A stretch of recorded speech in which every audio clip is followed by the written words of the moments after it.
The Late Night Alternative with Iain Lee on Talk Radio. We have ways of making you talk. Hey, Tom, how come everybody's a big star but me? Well, how do I know? Tommy, you're a hero, you're a superstar. I know. And I hear that Paul McCartney drives a Rolls Royce car. You know, that Apple sings for millions, and I just sing for free. You're overpriced. Everybody's making it big but me. Everybody's making it big but me. And it's not on. Shut up. Everybody's making it big but me. Neil Diamond sings for diamonds, and here's poor old me, Tommy. Everybody's making it big but me. Hey, listen to this. I've heard that Adamant he's got this foxy chick. Wow. She wipes off his makeup and she keeps him rich. Elton John got 2 fine ladies. Tommy, you've got 3. So what? But I'm still seeing them same old things that I used to see. Whoa. Everybody's making it big but me. Do you know it's really upsetting me? Everybody's making it big but me. Look up. Well, I've got charisma, a personality. How come? Everybody's making it big but me. Listen to me play this solo.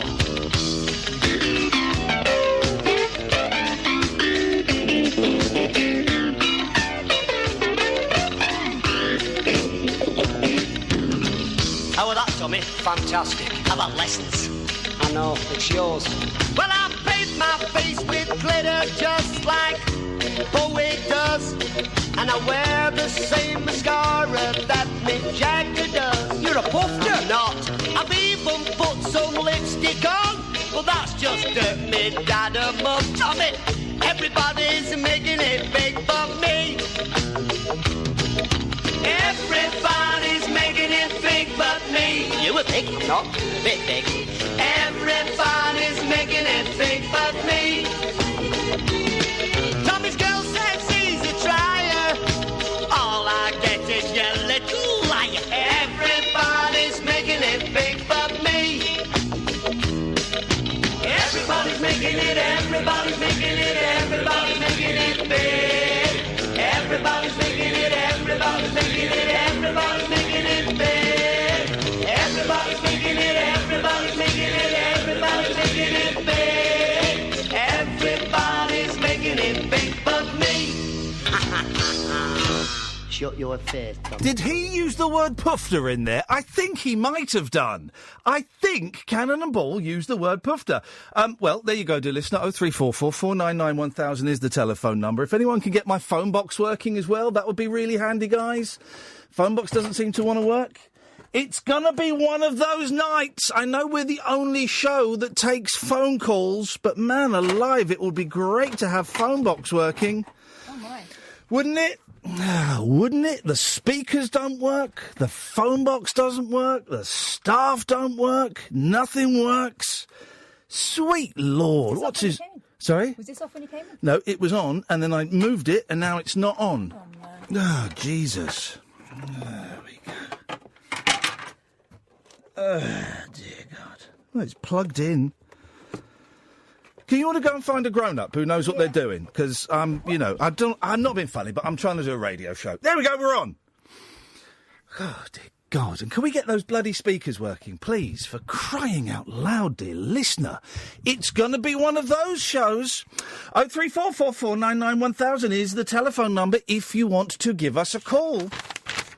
You're more than welcome to the Late Night Alternative on Talk Radio with me, Iain Lee. 0344 499 1000. It is a late night phone-in show, unlike any other late night phone-in show, in that you can call in about absolutely anything you want to. Anything you want to call in about, you can do. I'm not going to sit here and do the usual... I mean, on the back of that news, the phone-in line would be, well, do you think we should have an opt-out organ donation system? But I mean, well, the answer to that is, yeah, of course we should. Everyone would say yes. So what's the point of doing an hour's worth of phoning? Do you think we should have an opt-out organ donate? Yeah. Let's go to another call. Yeah, I think we should. Yeah. OK, well, that's the end of that then. Imagine an hour of that. An hour of doing that. We could do it, and we'd get shed loads of calls doing it. I guarantee it. But where would be the point? Where would that take us? What would we learn? What would be different at the end of the radio show? Nothing. No one's opinion will be changed. Everybody will think the same thing that they thought before, and it doesn't get us anywhere. So with this show, we kind of just sit here. I just sit here and talk nonsense, and you are more than welcome to call in and talk nonsense as well if you want. 0344 499 1000. Good evening, Pete. Ian, how you doing, mate? I'm all right, Pete. What you got? We spoke about 2 weeks ago about my sister on the Parsons Green train. You're going to have to remind me. Listen, I don't remember what I did yesterday, let alone what happened 2 weeks ago. My sister was on the Parsons Green train. Oh, yes, I do remember, mate. Yes. She was on the train when that idiot tried to blow it up and failed because he was a dick. Yeah, and I just wanted to give you an update on the situation because we were talking about my family. Yes. Everything, and you and Kath gave me great advice and all that kind of stuff. So anyway, I spoke to my aunt about it, and we got some good traction out of that because she felt the same way I did. Oh. So anyway, but I just want to quickly touch on something first. Yeah. Because while I was on hold, I was listening to you talk about organ donation. Yes. And my mother gave my sister a kidney. Hang on, who gave your sister a kidney?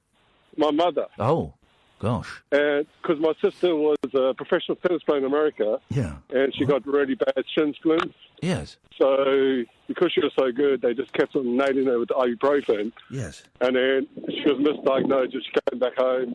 And anyway, it ended up she got a kidney from someone who was in an accident and died. Yes. And then she rejected that in 3 months.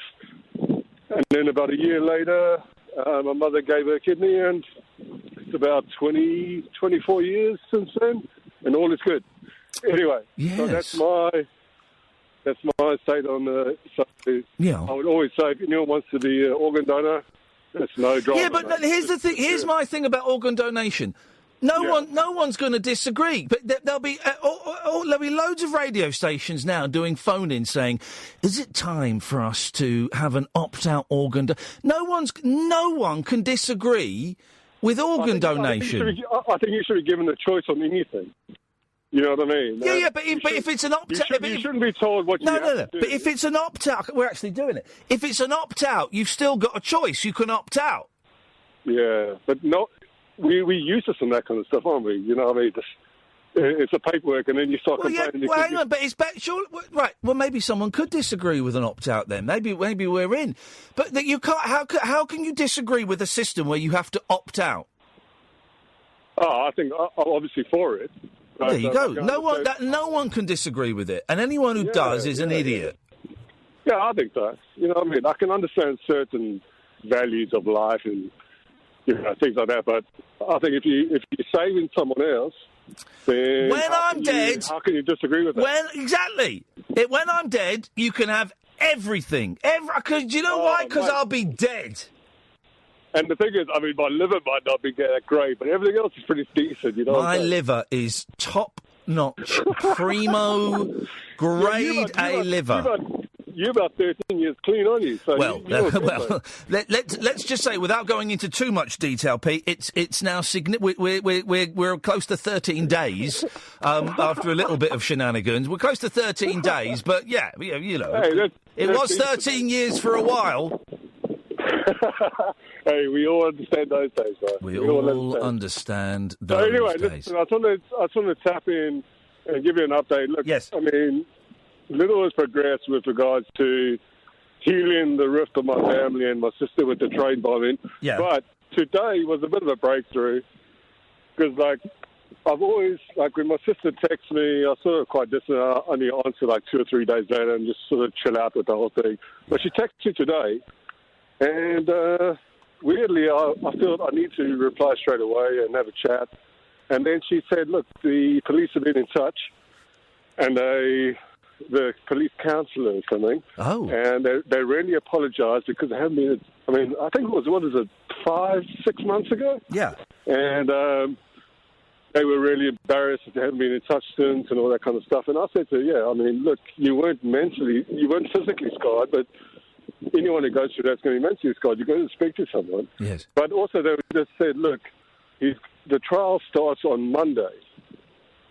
We need to let you know because, they're going to, the press might be hounding you a bit and all that kind of stuff. So I just wanted to give a heads up.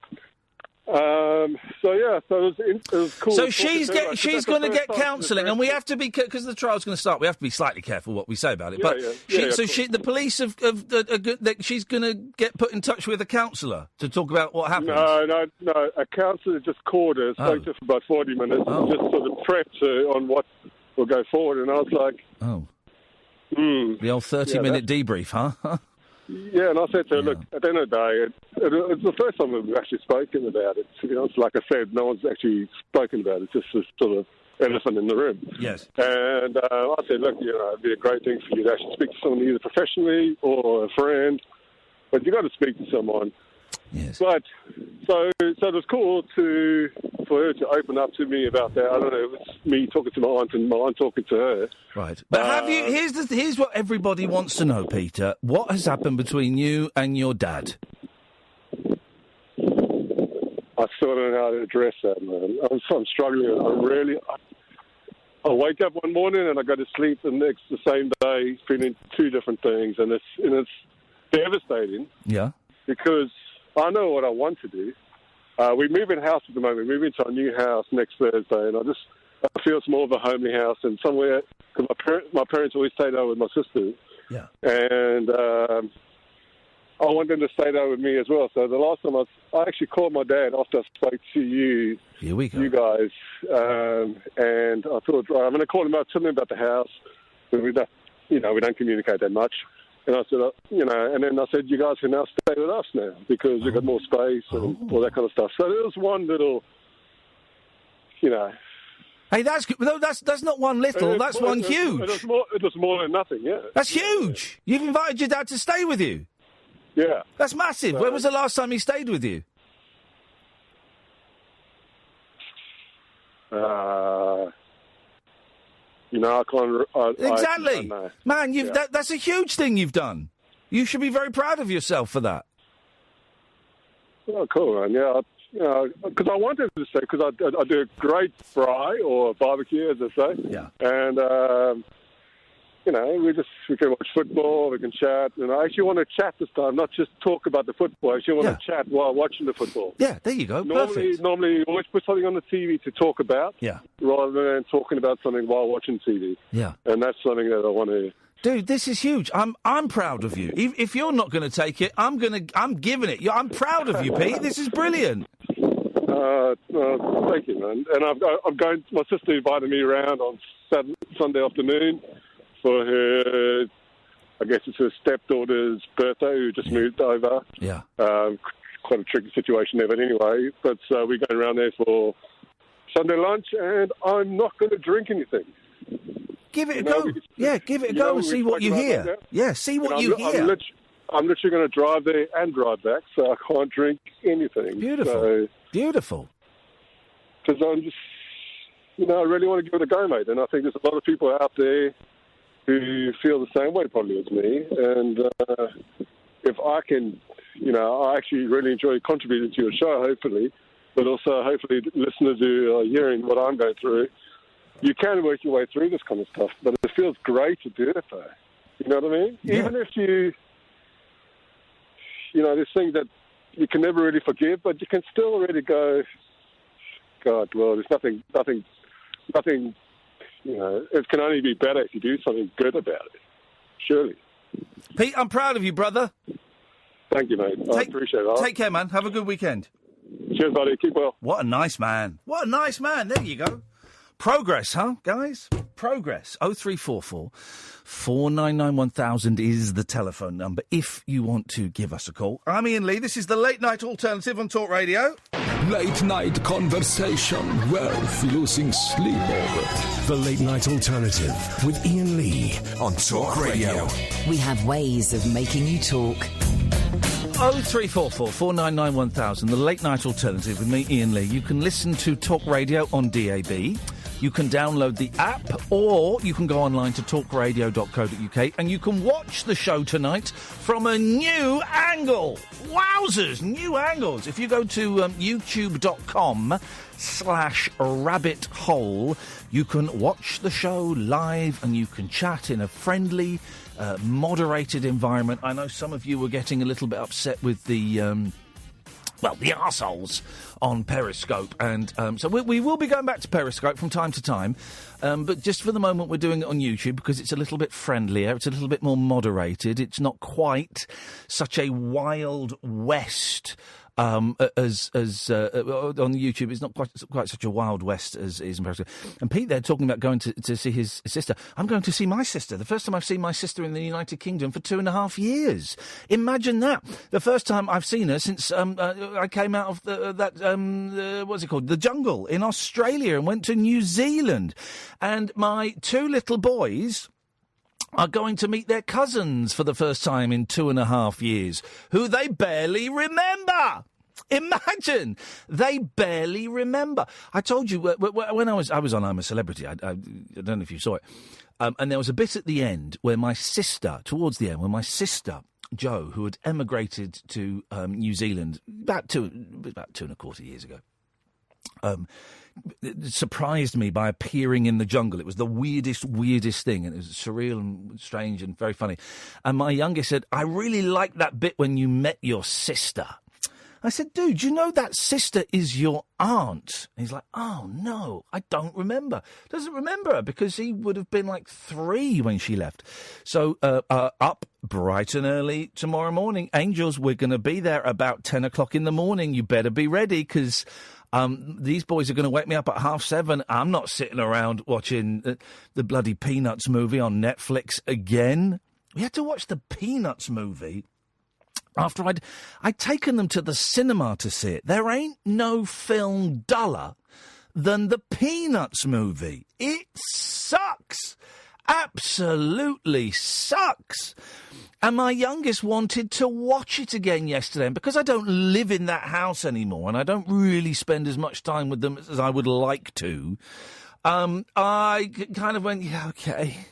But the 6-year-old is now getting to an age where I feel I can be a little bit more honest about his artistic choices. And I said, we can watch it, but I'm going to be honest, son. It's a lousy film. What are you talking about? It really is a very, very boring movie. Nothing happens in it. And brilliantly... and infuriatingly at the same time, that made him more determined to watch it, which is great. It's bad because it meant I had to watch the Peanuts movie for a second time in my life. But it's great because he's doing what kids should do, and he's rebelling against his parents. Oh, my parents don't like this.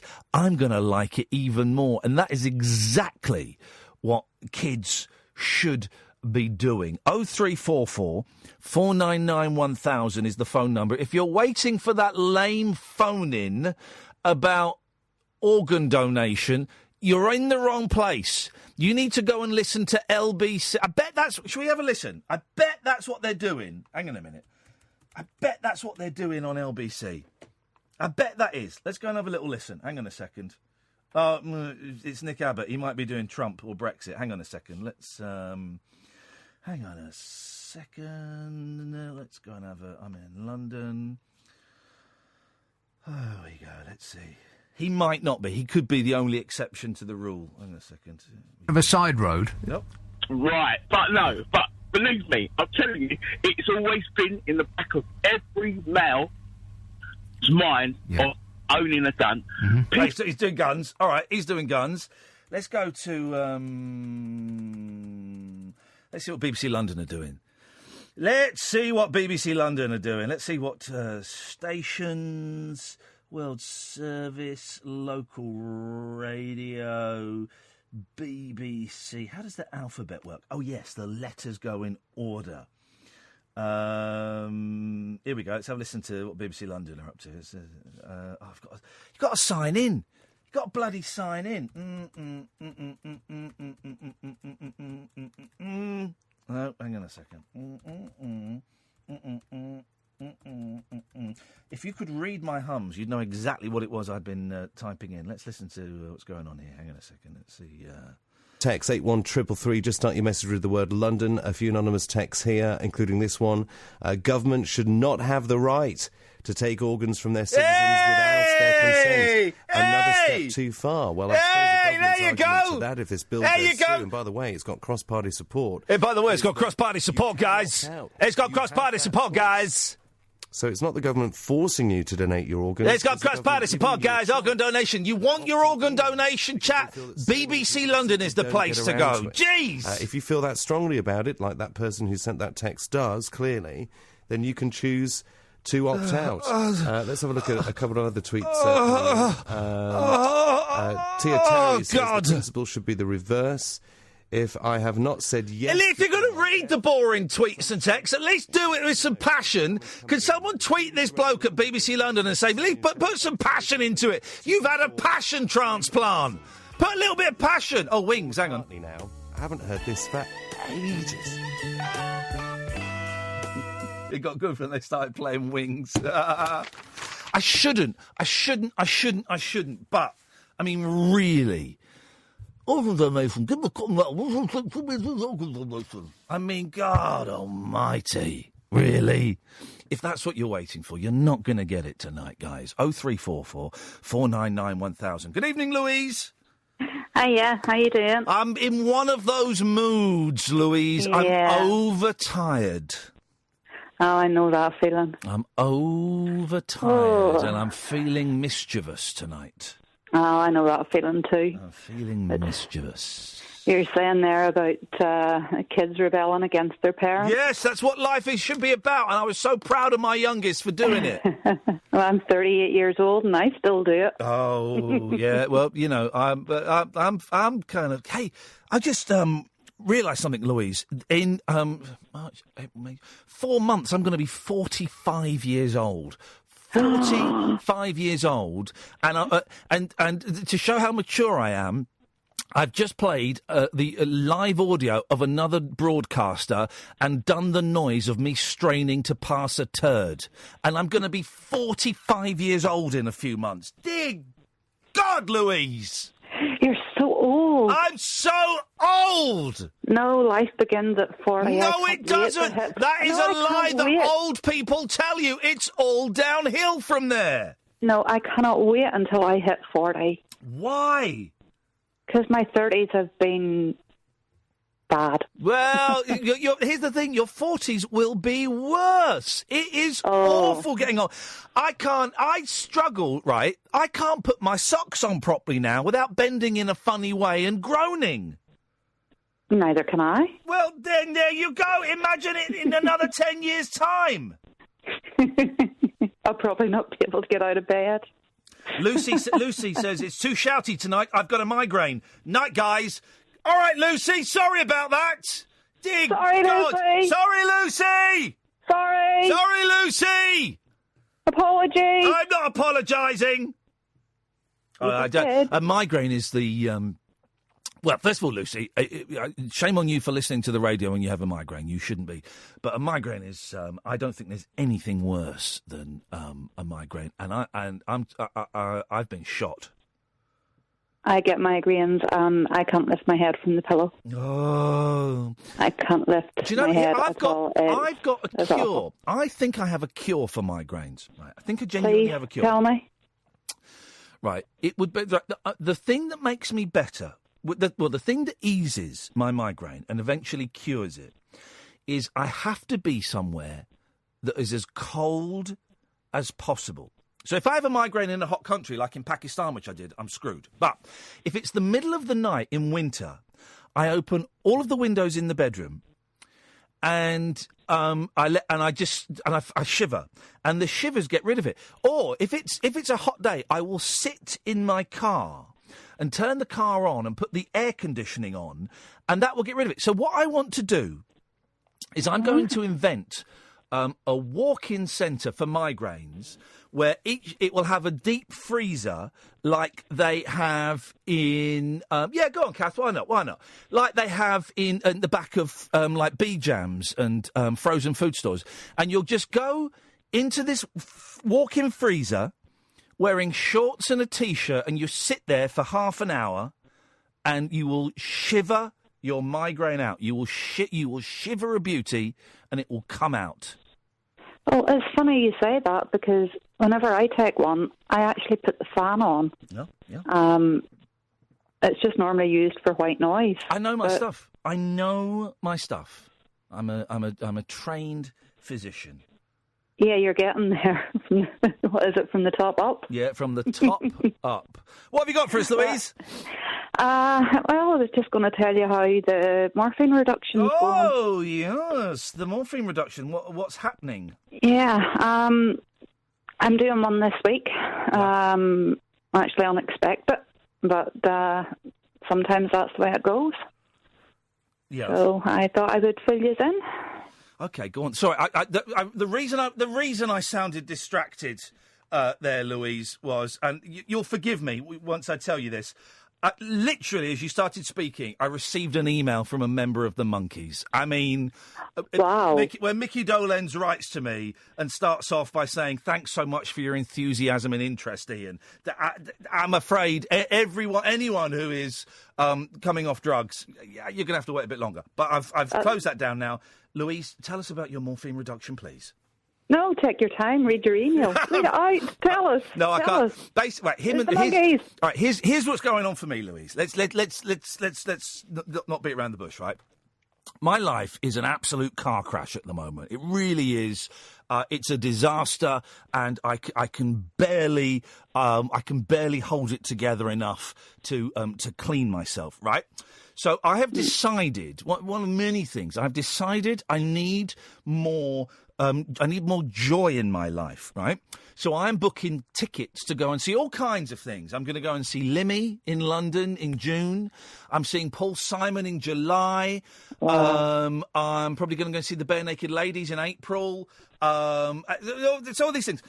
And two of the Monkees, Michael Nesmith and Mickey Dolenz, are doing, for the first time ever, some shows as a duo in the United States. And the tickets went on sale this week, and just on a whim, I got in touch with a friend of mine, Katie, who's a Monkees fan, and I kind of known her for years. And I said, Katie, are you going to go to any of these shows? She said, well, of course I'm going to go to these shows. I'm booking. Tickets go online today at 3:00. I said, get her some tickets. So she's booked me some tickets. So I've booked tickets to go and see the Monkees live in New York in June. I've not booked a hotel. I've not booked anything, and I've just got tickets to go and see some shows. It doesn't matter. You're going to go and see some of the Monkees, and that's amazing. It doesn't matter. And the joyous thing, I don't know Katie that well at all, but I kind of see her at things, and she'll be there with her husband, and I will go, and I'll go on my own, and I might meet up and have lunch with Imani Coppola, but I'll meet... last time I went, I got loads of lovely... loads of sort of women in their 50s and 60s all mothering me and taking... Oh, it was wonderful. It was wonderful. So I'm doing that. More joy is needed in our lives, Louise. And God damn it, I'm going to try and get some joy in to push out the shit that's going on at the moment. Anyway, that is enough for me. Spontaneity and joy. I want to hear what it's about. I want to hear your good news about the morphine. Go on. Well, I was supposed to see my key worker on Wednesday. That all got messed up. Because I was running late, I rang to say, I'm running late here. Yeah. Keep the appointment open. I'm on my way. And it turns out that she didn't have me booked in for that particular day. Uh-oh. And to top it all off, she was off sick. Oh. So that's why I didn't get a phone call to say, don't be coming in. Yep. So if I hadn't been running late, I would have ended up at the place with no appointment. Oh. So that was okay. I was able to make other arrangements and head it on out. But You know, I had the reduction all planned in my head and just had to okay it with my key worker. Yeah. And a lot of it's mental as well. So I was speaking to my GP on Monday, and, you know, he says, well, just leave it until March, until, you know, you get to see her again. Okay. And I said, but, you know, what I've got in my head then, that's, you know, it's kind of not going to work because I've psyched myself up for this. Yeah, yeah. So he came up with the idea of, well, what about dropping just 5 milligrams this week? If you feel that you can do it, you know, 5 milligrams next week, see how you go with that. At least that way you're still reducing, you know, it'll keep you going until you see her. And I thought, well, in the grand scheme of things, 5 milligrams, I'll not notice that. It's nothing. No. I'll do that. Yeah, it's nothing. So that was the plan. My parents actually live next door to me. Yeah. And they keep the morphine tablets and give me in every day, you know, the day's worth. Oh, okay, right. So they've got the stash under lock and key. You don't trust yourself to have them in your house? Well, I feel now that I could have. I feel now I'm strong enough that I could have. But there's no need to put temptation there, is there? You know, there's no need to. It's something that I had agreed that I would discuss with my key worker the next time I seen her. Yeah. You know, about having them in my own control again. Yeah. And that was going to be discussed on Wednesday, but Wednesday didn't happen. Yeah. So I'm not going to do anything without her go ahead. Yeah, of course. Good for you. Well done. That's exactly the right attitude. So, you know, they give me in every day's worth, and then that way, you know, I've only got 4 doses that, you know, I need to take. Yeah. So I took 5 milligrams back in to my mum and said, all right, this is the plan. I'm just dropping 5 milligrams a week. But she misunderstood me. Oh. And she thought I had said per day. Oh. And whenever she gave me in Tuesdays, there was 5 milligrams missing. Ew. So I said to her about it, and she said, oh, right, okay. And she went to give me it back. And just on the spot, it just came into my head, do you know something? No, don't. Hey. I can do this. Yeah. I can do this. Yeah. If I do 5 milligrams a day, that's 35 milligrams, but there's no reason why I can't do it. Well, are you sure? That's a lot of milligrams. So you're saying what? You drop... Every day you drop an extra 5 milligrams, so at the end of the week you drop 35 milligrams. 35, yeah. Hey, listen, I'm not a doctor, I'm not a medical advisor. What the hell do I know? I can share my experience, strength and hope. That's a big old drop. That's even more than what I dropped whenever I was in the addiction unit. Yeah. You know, at one time. How many milligrams? So how many milligrams are you on a day then? Before this, 15, 60. So that would mean by the end of the week, you'd have dropped over half. Have I got the maths right there? No, I'm on 60 milligrams a day. Yes. 15 4 times a day. Right. So I will be dropping, so it's going 15, 15, 10, 15. Okay, I think I don't understand, but I'm going to nod and sagely and pretend I understand because I'm not good at these kind of things. Okay, so I have it wrote down, but I would need to go into my phone to see it, and that means putting you on loudspeaker. Oh God, no, woman! Don't do that. You'll be back on the morphine after the savaging I would give you. On me, and that would be bad. Okay, so where are you now? So where are you now then on Friday? Oh, well, this was Monday. Yeah. Monday was okay. Tuesday, very bad anxiety and panic feeling. Yeah. I was prescribed diazepam if I needed it. Didn't pick it up until yesterday. Yes. Wednesday, what's this? This is Friday. Wednesday again, anxiety more than anything, not very much physical. Yes. Yesterday was horrific physically. It wasn't nice at all. I couldn't actually get out of bed yesterday. It's like the worst flu that you've ever had. Yeah. But times that by 10, and then 10 again. Oh. I took diazepam last night. I would just times it by 100. Wouldn't that be the same if you times it by 100? That would be the same. Probably, yeah. Yeah. And keep timesing it. Yeah, don't. But, no, I hadn't slept on Wednesday night either. That was part of it. When are you seeing a medical health professional again? Monday. Okay, good. Well, you can make it to Monday. Oh, you see, today, I actually woke up today, and surprisingly, the only thing that I'm feeling today, I've no appetite. The appetite's gone, but, that does happen. The only thing that I've got today is that anxious, panicky feeling. Most of the physicalness has wore off. I'm not feeling sick. Okay. The aches and pains have gone. My eyes and my nose aren't running. Yeah. So whether or not I've stabilised out again, I don't know. I don't know what tomorrow is going to be like because I've never done one over the space of a week. Well, listen, hang in there. If things get rough, you can always phone, like the doctor or something. There are people you can speak to, sponsors and I've got my sponsor. I've got the NA helpline number if it's within that, the time frame. There's the likes of Lifeline, Samaritans. Yeah. My main goal was if I can do 20 milligrams. That's my win. Well, listen, I'm not going to get involved in the saying, "Hey, that's a good idea," or "Hey, that's a bad idea," because nobody can give medical advice. Exactly, and you know your body and stuff like that. Yeah, I would just advise caution. You got the rest of your life to sort this out. It's not going to be done by the end of next week. You've got plenty of time. Oh no, there's still a long, long way to go, and I'm the first one to say that it's not a race. No. Okay.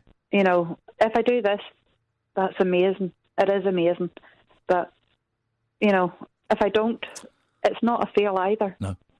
It's not a fail either. Hey, Louise, there listen, is hope. I wish you the best of luck. Let's speak next week. Well, I'll not be doing another reduction now. Oh, it'll probably be next month sometime. Okay. Well, let us know. Let us know how you get on. Good luck. And do you want me to give you a shout back? Yeah, when I do give us a shout back. Keep you informed. Yes. Let us know. Let us know that let us know how it's going. That'll do. Will do. Nice one, Louise. Okay. Enjoy yourself, guys. Up your bum. 0344. What? Sorry, what? Can't just say that to someone who's weaning herself off of prescription medication. Up your bum. 0344 499 1000 is the telephone number if you want to give me a call. If you don't call up soon, then the next call after these adverts is going to be Nigel from Maidstone. Imagine. The Late Night Alternative with Iain Lee on Talk Radio. We'll get you talking. 0344 499 1000. You weren't quick enough. Good evening, Nigel. Good evening, Iain. Good evening, Nigel. And what is happening in sunny Maidstone today? Well, I can understand what that woman said. I suffer from the same sort of thing, don't I? I've told you before. I don't know. Depression and stuff. Yep. Okay. It's a mixture of it, but the weather doesn't help, does it? Being cold every day now. No. Do you know what? It was really cold today, and I loved it. It was great. I made myself walk. I haven't walked for ages, and I want to lose a bit of weight. So I was walking through London today, and I was striding briskly, and it was wonderful. Must have been nice, but a bit cold. It was freezing, but then I warmed up. Well, I've been cycling as well. That keeps me warm. If you're depressed, you must try and keep active. That is the way through it all. For some people, it is. Active. For some people. Pardon? For some people, it is, yes. For others, it isn't. And I find it works for me if I keep active, if it's building model airplanes or something stupid like that, Well, it's not stupid. I never got the point of building models. I did it. I built an aeroplane and a C-3PO when I was a kid, but I never got the point of it. Those. There was a great report on Radio 4 the other day. Yeah. About those magazines where you can collect parts to build a bus, for example. It takes ages to get those parts. It takes you a flipping year to get the parts. First issue was $3.99, right? It's a lot of money, too. Second issue was like $7.99, and it ran for 112 issues. Yes. That's nearly £1,000 to build a crappy model bus. Yeah, so you might as well buy a £10 Airfix one. You might as well buy a real bus. You could get a real second-hand bus for under £1,000. Yeah, but I still make the model planes, the Airfix ones, type of thing. Yeah, I'd still do them. Are you watching us? Are you watching the show, Nigel, on YouTube now? You can watch me on YouTube. I didn't know it was live. Is it live on YouTube? It is live on YouTube now. Yeah, and I'm going to do that after I've been on the radio. After I've finished, I'll go onto the internet. Come and watch me. I am topless. Yeah. Are you really? Yes. Oh. You should have one of my T-shirts has got a picture of Miley on the front. I am. If I ever find myself in a situation where I have to wear some of your clothes, I will consider that a hashtag fail. Yes. Covered in sweat and semen. I am. This is the title of my autobiography, by the way. The tablets she was on about, the diazepam. She wasn't on about those. You mentioned diazepam. No one mentioned diazepam. Clonazepam is similar to what I take. Okay, well, no one mentioned clonazepam. I take 500 milligrams, which is quite strong. I told you before they make me quite tired. Yep, you did, but no one. I think you're filling in some blanks. No one mentioned those drugs. Louise is not on those drugs. But they are good. They are good tablets. So the diazepam are good tablets. Yep. And they do help. Would you?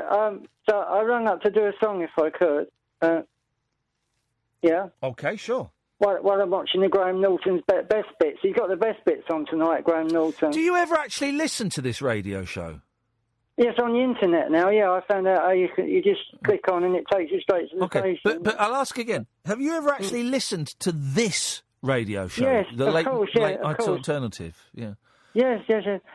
I did the other night, yeah. Okay, but you're not listening to it now. You're watching Graham Norton. I can't at the moment because I've got I can't plug the laptop in because the switches are plugged in with my microphone. The old switches are plugged in, of course, of course. So I'll try and fix it up after I finish on the phone. Then I can watch you live. Will you mention me again while I'm looking at you? If I know that you're watching, will it make you feel good if you're watching? If you look at the camera in about 10 minutes, look at the camera and say hello, Nigel from Maidstone. That'll be lovely. Like Babecast. Is it being recorded for YouTube as well? Recorded. I can't remember if I put a blank tape in or not. I'll have to check. But some of the programmes, are like the ones where I was singing on your show, was on YouTube, wasn't it? Was it now? Yes. I wanted to do a Miley Cyrus song. Of course you did. Hang on, I've got to switch it back on. All right then. So I left it on too long, so I take it goes a into minute standby to get mode. Warmed up. Get it warmed up. Well, I had it on for 10 minutes and then blow on it, up. rub on it, and if that doesn't work, put a sock on it. It won't take very long. Oh. I've gone back to teaching drum music again. Who are you teaching? I pray to God it's not children. I did teach. Anybody who can come to my house. Oh, God. Yeah, I'm doing it for £20 an hour, which isn't bad. And how many pupils have you got? No, I've only just started advertising today. I haven't got anybody yet. Okay, and they come. People would pay you £20 to come to your house. And well, they did before. I've done music lessons before, and they paid me. Well, I actually went to their house before, but I don't know what's going to happen. Okay, it's worth a try, though, isn't it? If you've got the ability. If you've got the ability, then I have got the ability because I've got all the books and I've had lots of lessons. And somebody showed me how to read the music. Spread your gift far and wide, Nigel. What will your mum say about loads of strangers traipsing in to bang one out in your bedroom? Well, it's only on the side drum. It isn't too bad. You can do a lot on just one drum, can't you? You're charging £20 a lesson on one drum. No, I can use the whole kit. I mean, I can if it's earlier in the day. It doesn't matter about the noise. Okay. So I'm going to do the song "I Miss You," and I'm going to sing with Miley Cyrus. Okay. Okay. Yeah. Okay. Hang on, just going to go to the right number. Yep. Bloody thing. Here we go. Number 10 on here. It's number 10. Number 10. Here we go, BBC number London 10. are doing organ donation, guys. Here we go. Here we go. Here we Number go. 10. Hello, listeners. Here we go. This is called I Miss You with me and Miley Cyrus.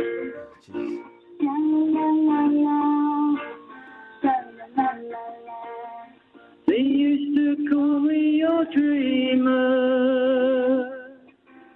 Then I'll stand straight down from heaven. Stand straight down from heaven. You know me go to your eyes.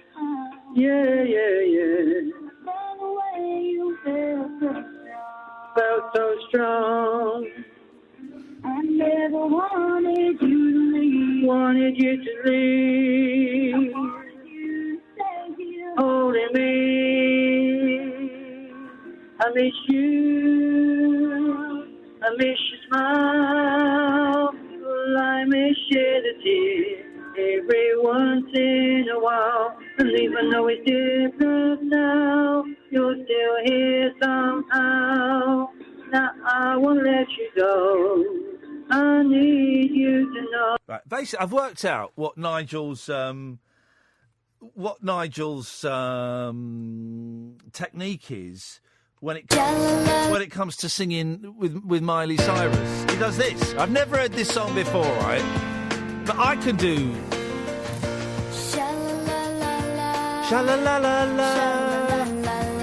La-la-la-la. You used to call me your angel. You used to call me your angel. Sent straight down from heaven. Straight down from heaven, yeah. You'd hold me close in your arms. Hold me close in your arms. By the way you felt so strong. Oh, you felt so strong. I never wanted you to leave. Don't leave me, please, don't leave me I now. wanted you to stay here holding me. Holding me.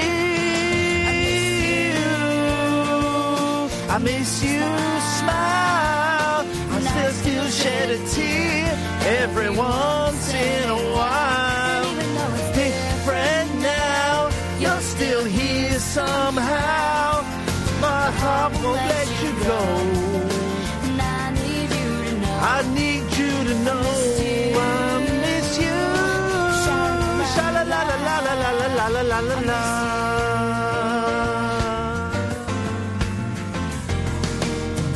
You used to call me your dreamer. Used to call me your dreamer. Living out my dreams. Living out my dreams without you, babe. Oh, how I wish you could see. Please see me now. That's happening for me. Touch myself when I think about you. I'm thinking back on the past. Baby, I love you so much. Time is flying by too fast. Not too fast now, baby. I miss you. I miss you so much, baby.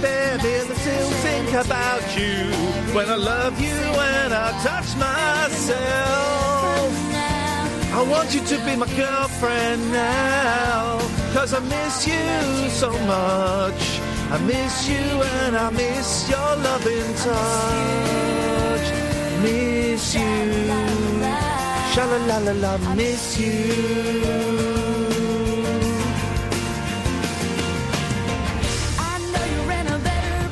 Place, yeah. But I wish that I could see your face. See your face, yes. Where you need to be.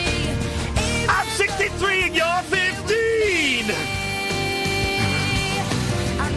I miss you cause I'm in prison. Cause this love is inappropriate. I'm an old man, you're a child. And I miss you. That's how he does it. That's how he does it.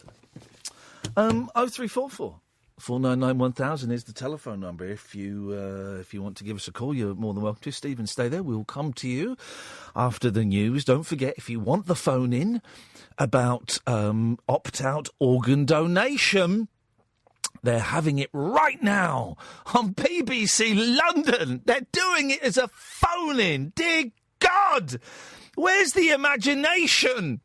Your local radio station is probably doing the same thing, guys.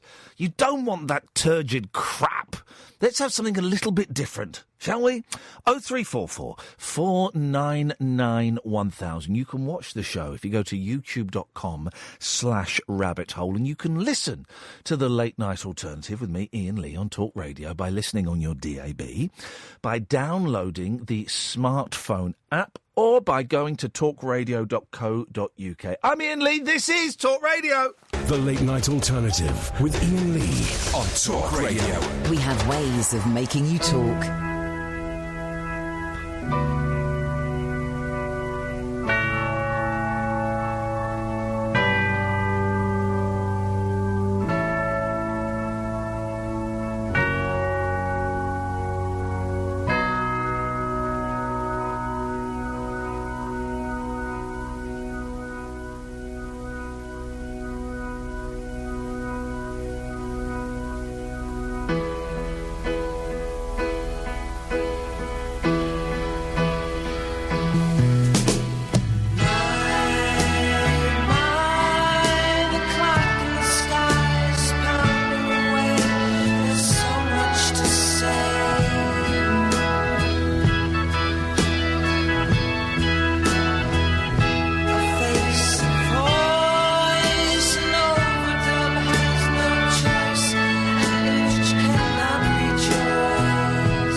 do, wouldn't it? That was some tuner. The Monkees released that as a single and were surprised when it didn't hit the Hot 100, whereas the Beatles released this.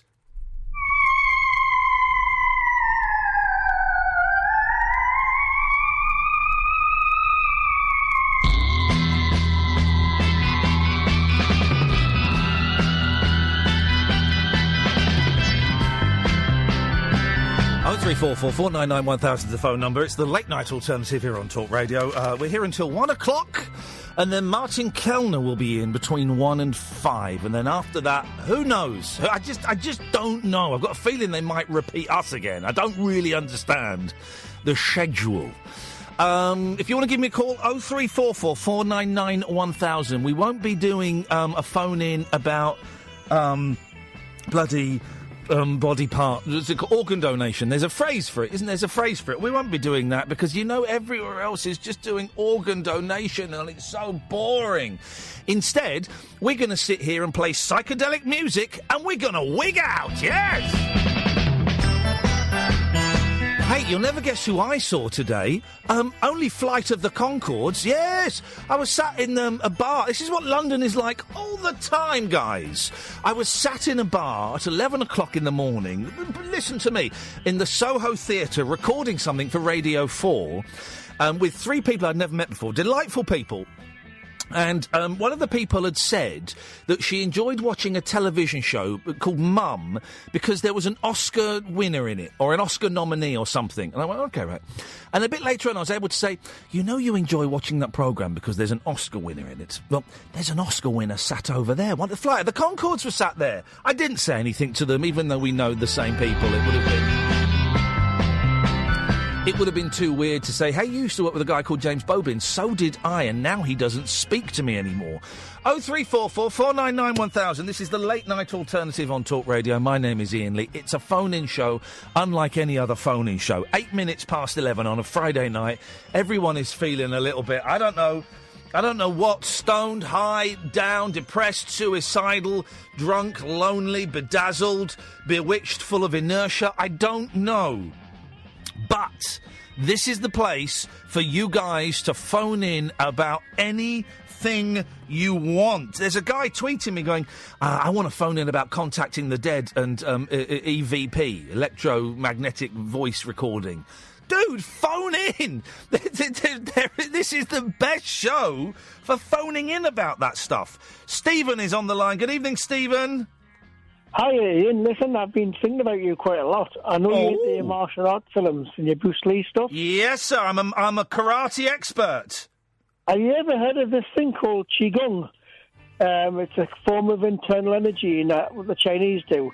There's a guy on YouTube, if you type in, this has not been rude, Ian, so forgive me for saying this. Yes. If you type in Iron Penis Qigong, there's a guy on there who's pulling a truck with his penis.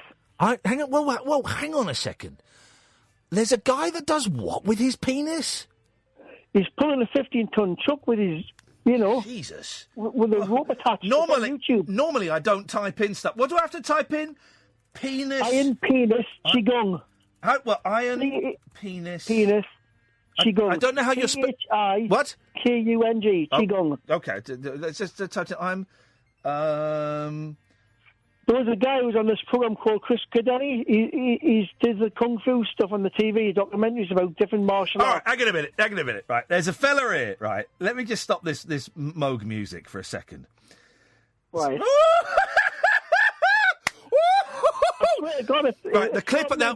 He's actually doing it. All right, here we go. This is from Russia Today. Okay, so take this with a pinch of salt. Right, I'm going to describe what is. I'm going to play the audio. I'm going to describe what I'm seeing. Right. Right. Okay. Right, there's a fella in the traditional Chinese kung fu garb. He's in what is known as the horse riding stance. So he's low and his legs are wide. And there's another fella kicking him in the bollocks.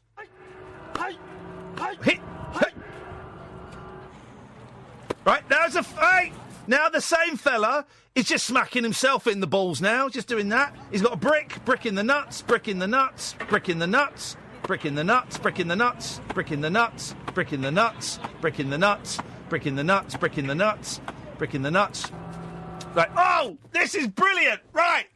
Now there's another fella, right?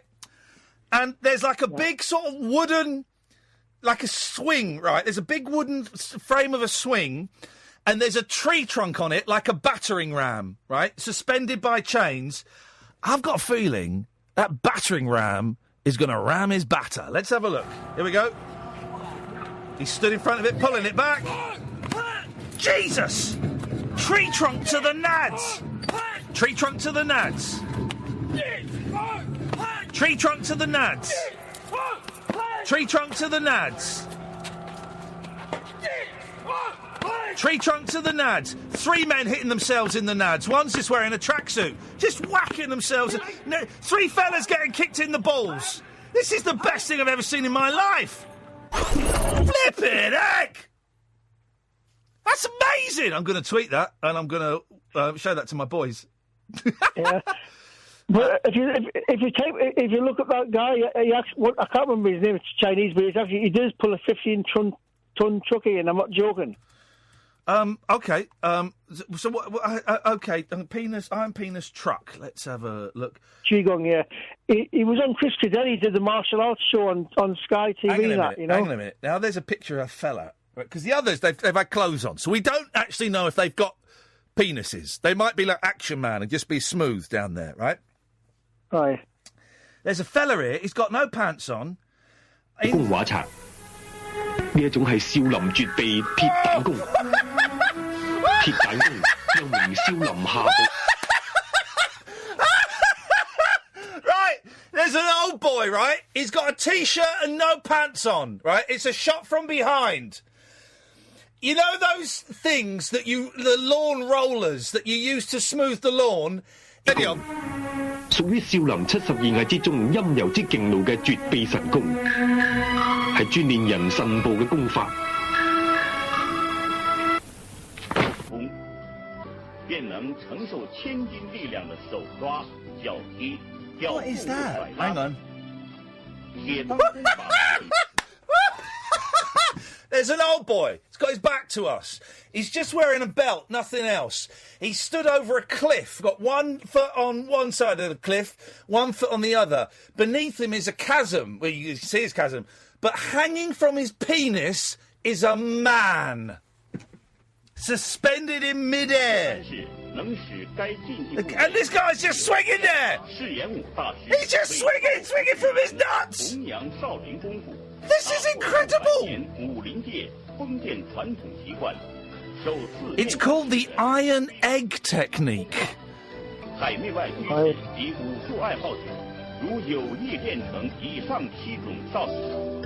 Oh, blimey! Jeez!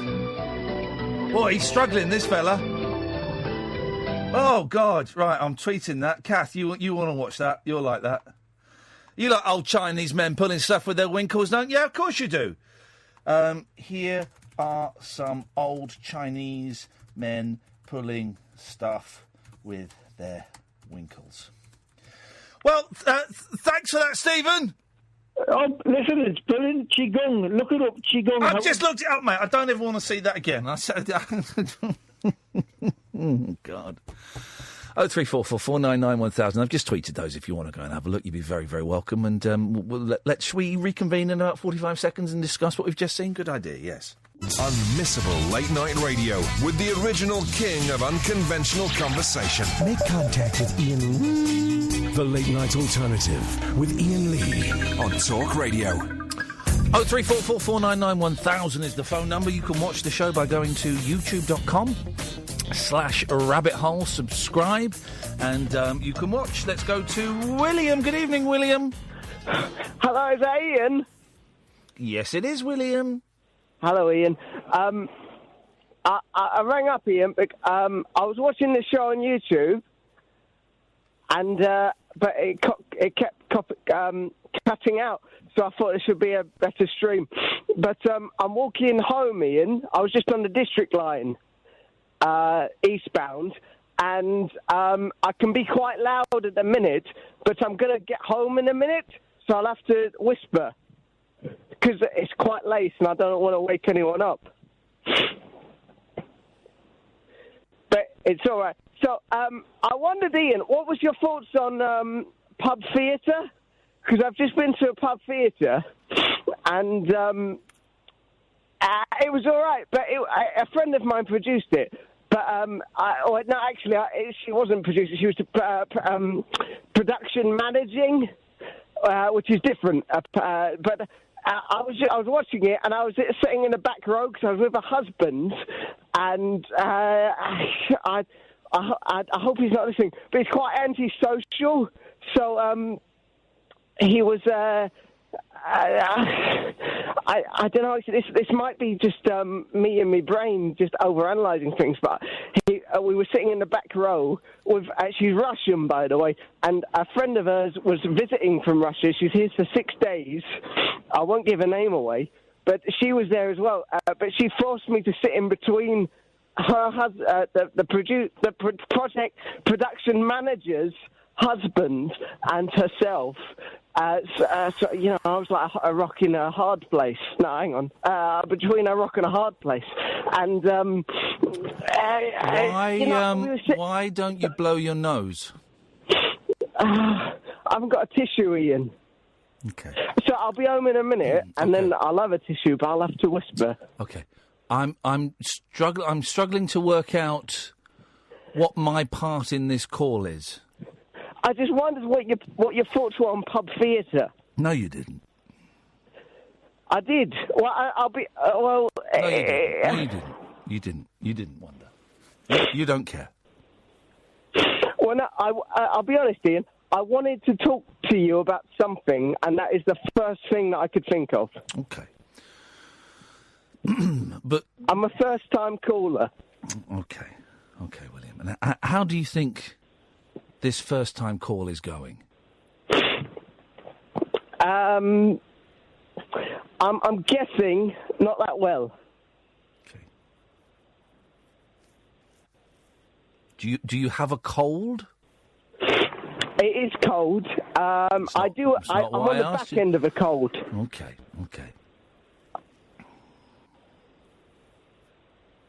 You're giving me nothing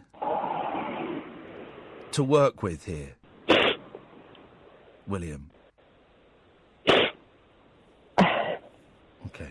I'm sorry. You're just going to keep sniffing, are you? Is that what is that the joke? I'm struggling to see the joke. If you're just going to keep sniffing, if that's the joke, then you sniff away, buddy. Go ahead. If that's the gag, I'll stop. If it makes, I won't sniff anymore. I promise. So what have you really done tonight? I've honestly,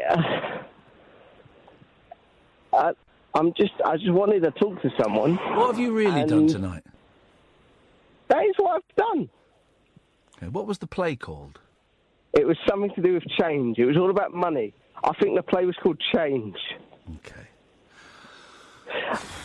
My favourite, there was a bag of sand. Okay. Dude.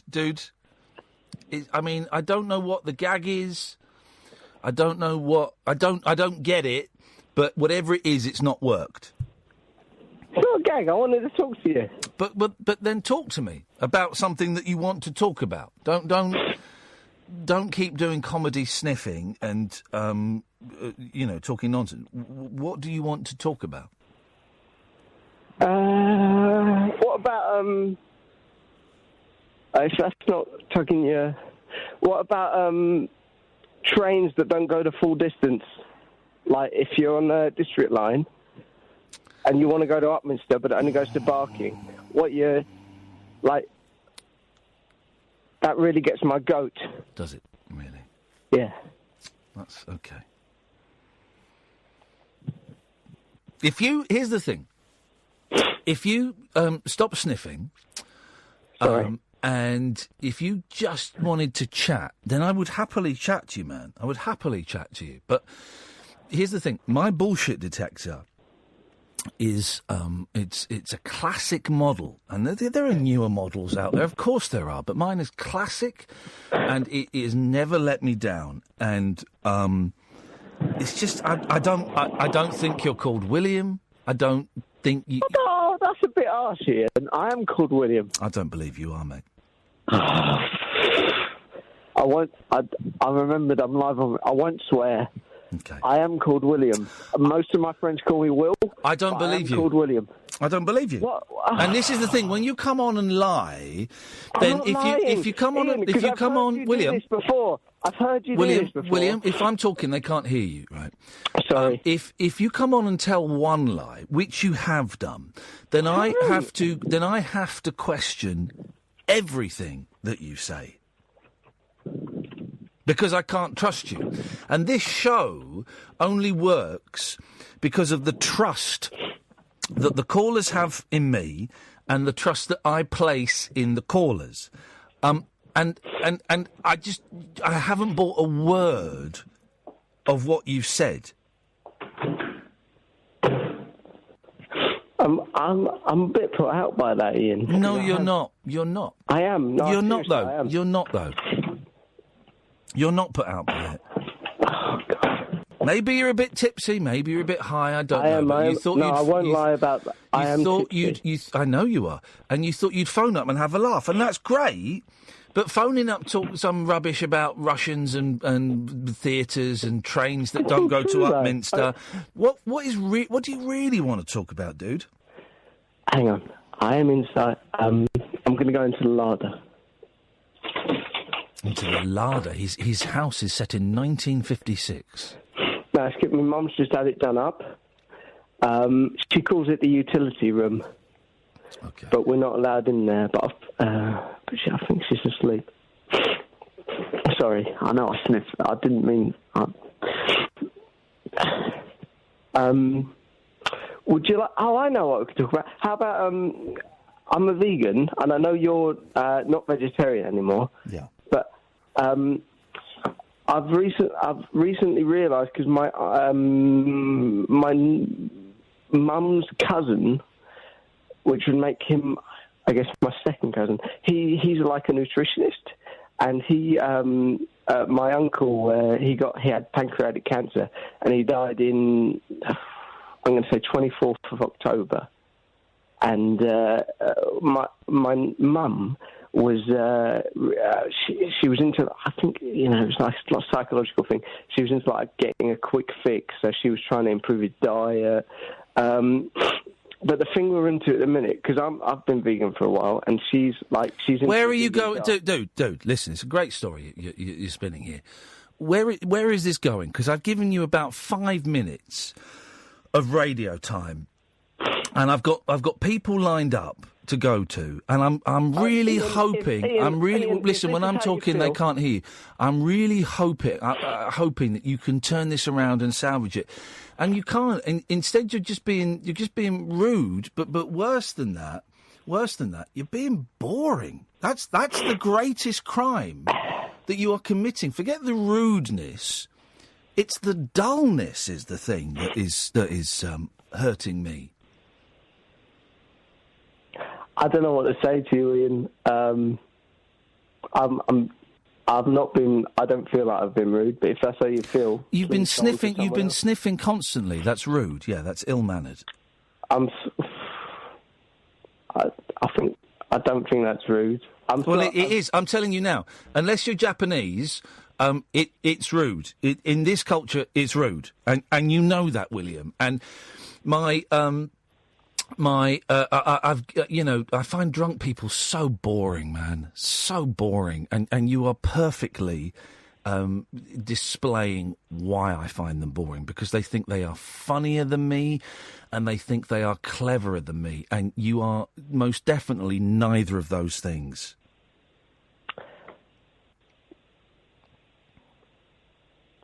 I was just bored. I wanted to. And now we're all bored. Well, then hang up then. No, because I'm giving you. I've really tried to give you the benefit of the doubt, and I've been willing for you to prove me wrong, and you've not, and you've just bored everyone for 7 minutes. Well, it's your show, Ian. I don't know where to go with this.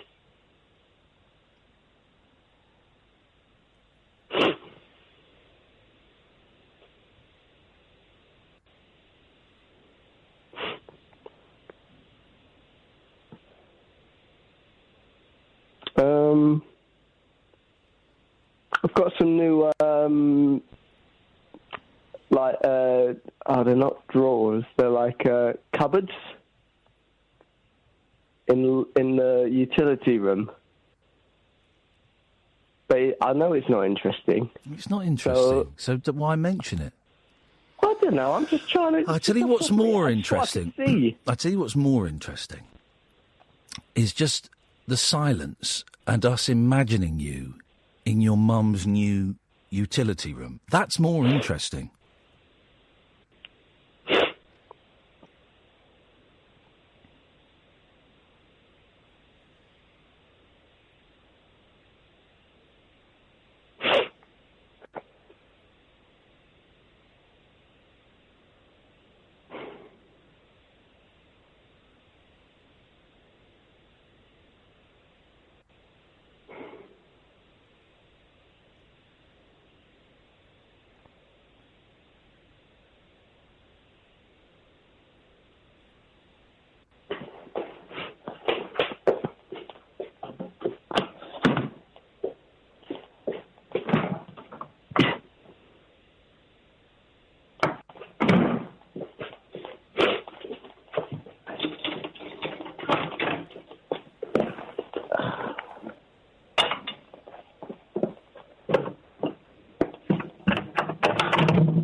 Come on.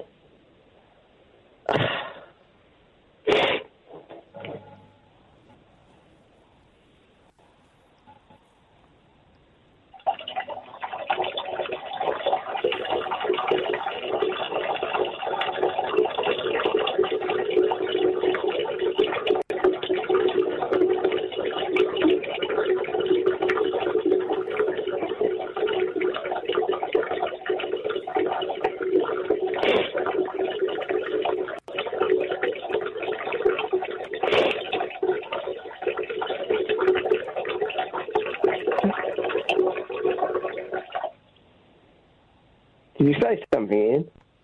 Now, that was much more interesting.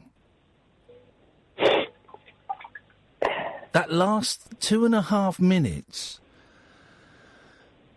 was much more interesting than the first 7 minutes of your phone call. Well, I was on hold for 9. I think how I feel. It's all right, I've warmed up now. Good lad. Thanks for calling. Thank you, Ian. Good night. Bye.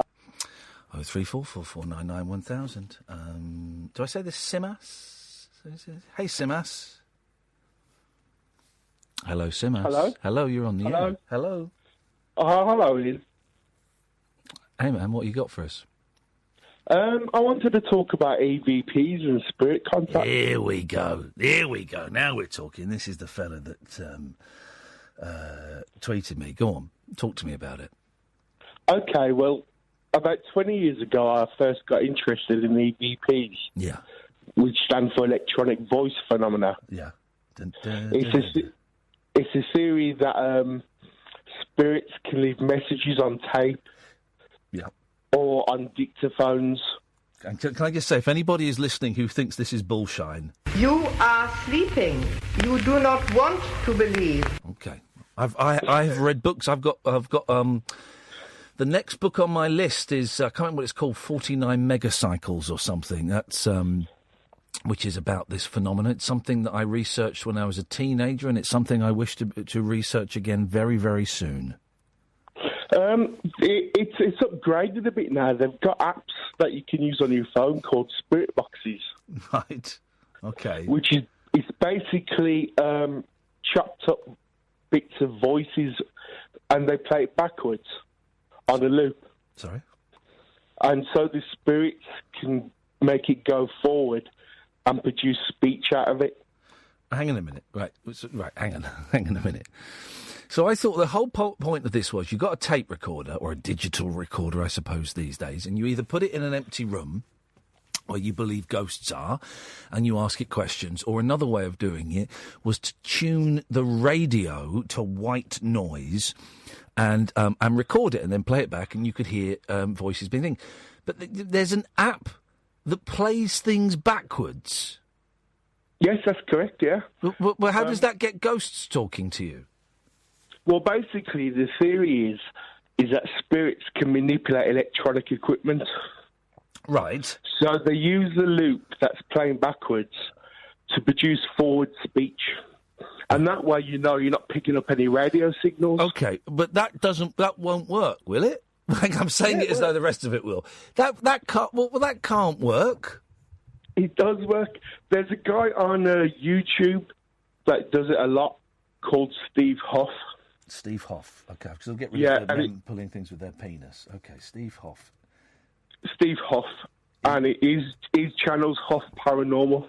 Okay, I got it. Steve Huff. Yep. Okay. Jeez. Here we go. This is okay. Yeah, okay, right. Okay, this is the first video, and it says, "Honest, this is real." Okay, let's have a listen. I am Steve Huff, and I record voices of the dead.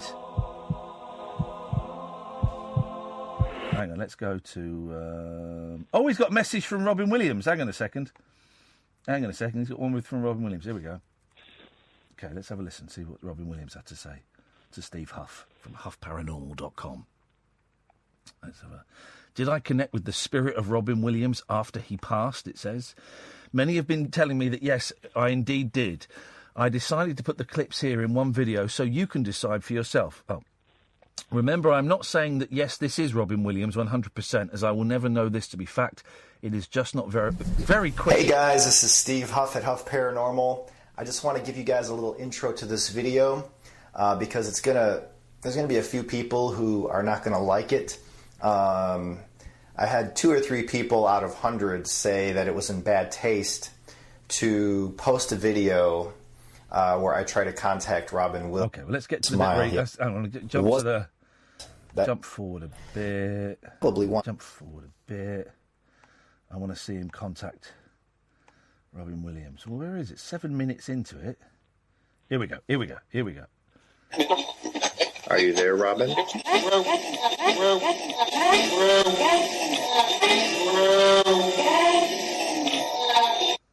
To me, the "we're waiting" is the same tonality and inflection as his physical voice. Since he had just passed, maybe him and others who also passed were waiting to move on. Just a theory. Okay, let's get to the next bit. But there is more, it says. Here we go. Hang on. Are you with the angels, Robin?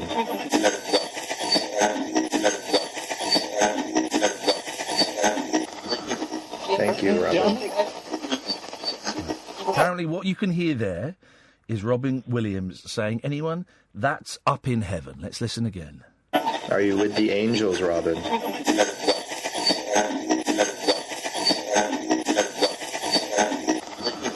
Thank you, Robin.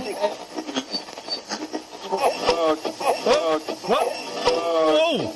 That apparently is Robin Williams saying the F word. I don't think we need to dump ghosts. That last F to me sounds very much like Robin, says Mr. Huff. Let's try one more, hang on. But there is still more, he says. Here we go.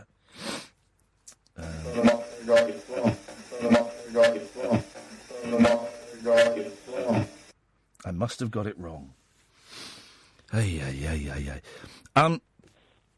So do you believe that? Because listen, I'm not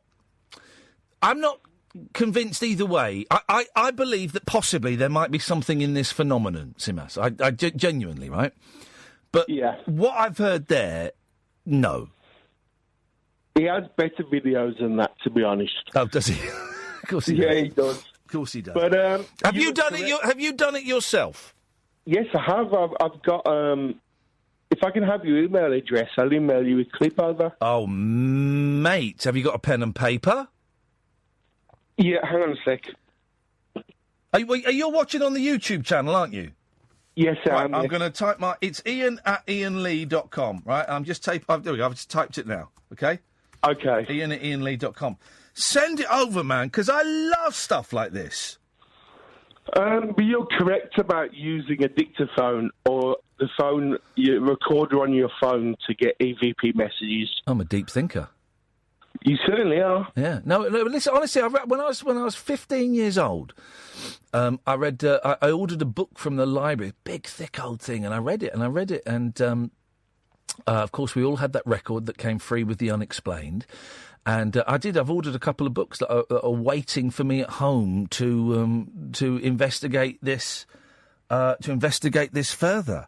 Send it to us, Simas, and then can you send it to me sort of before midnight?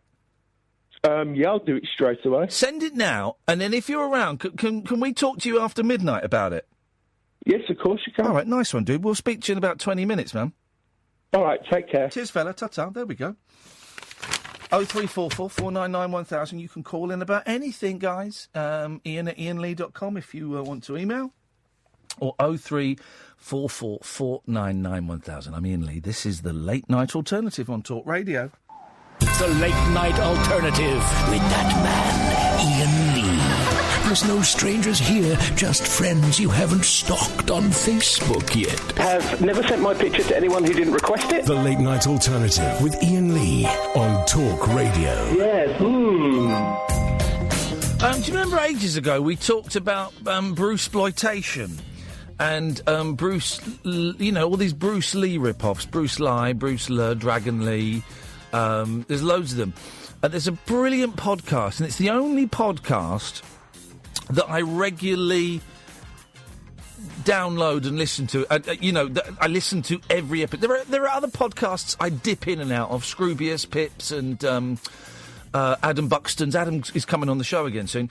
And Beautiful Anonymous. I've not listened to that for ages, actually. But I kind of dip in and out of them.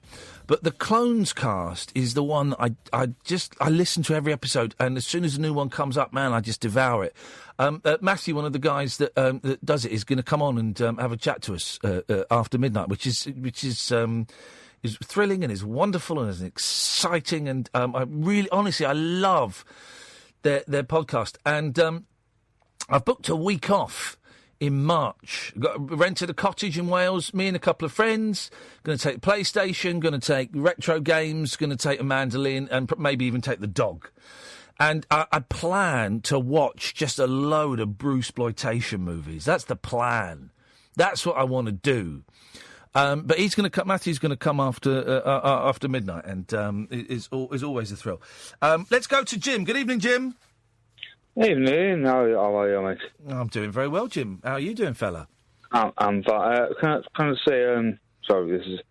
I'll go on to something else, but I'd just like to say thank you, mate, for the other night. You probably don't remember me. I do remember you, actually. I tend not to remember calls, and that's just my head. That's not, an indication of the calls. But I do remember you, mate, and I've been thinking about you a bit. How are you doing?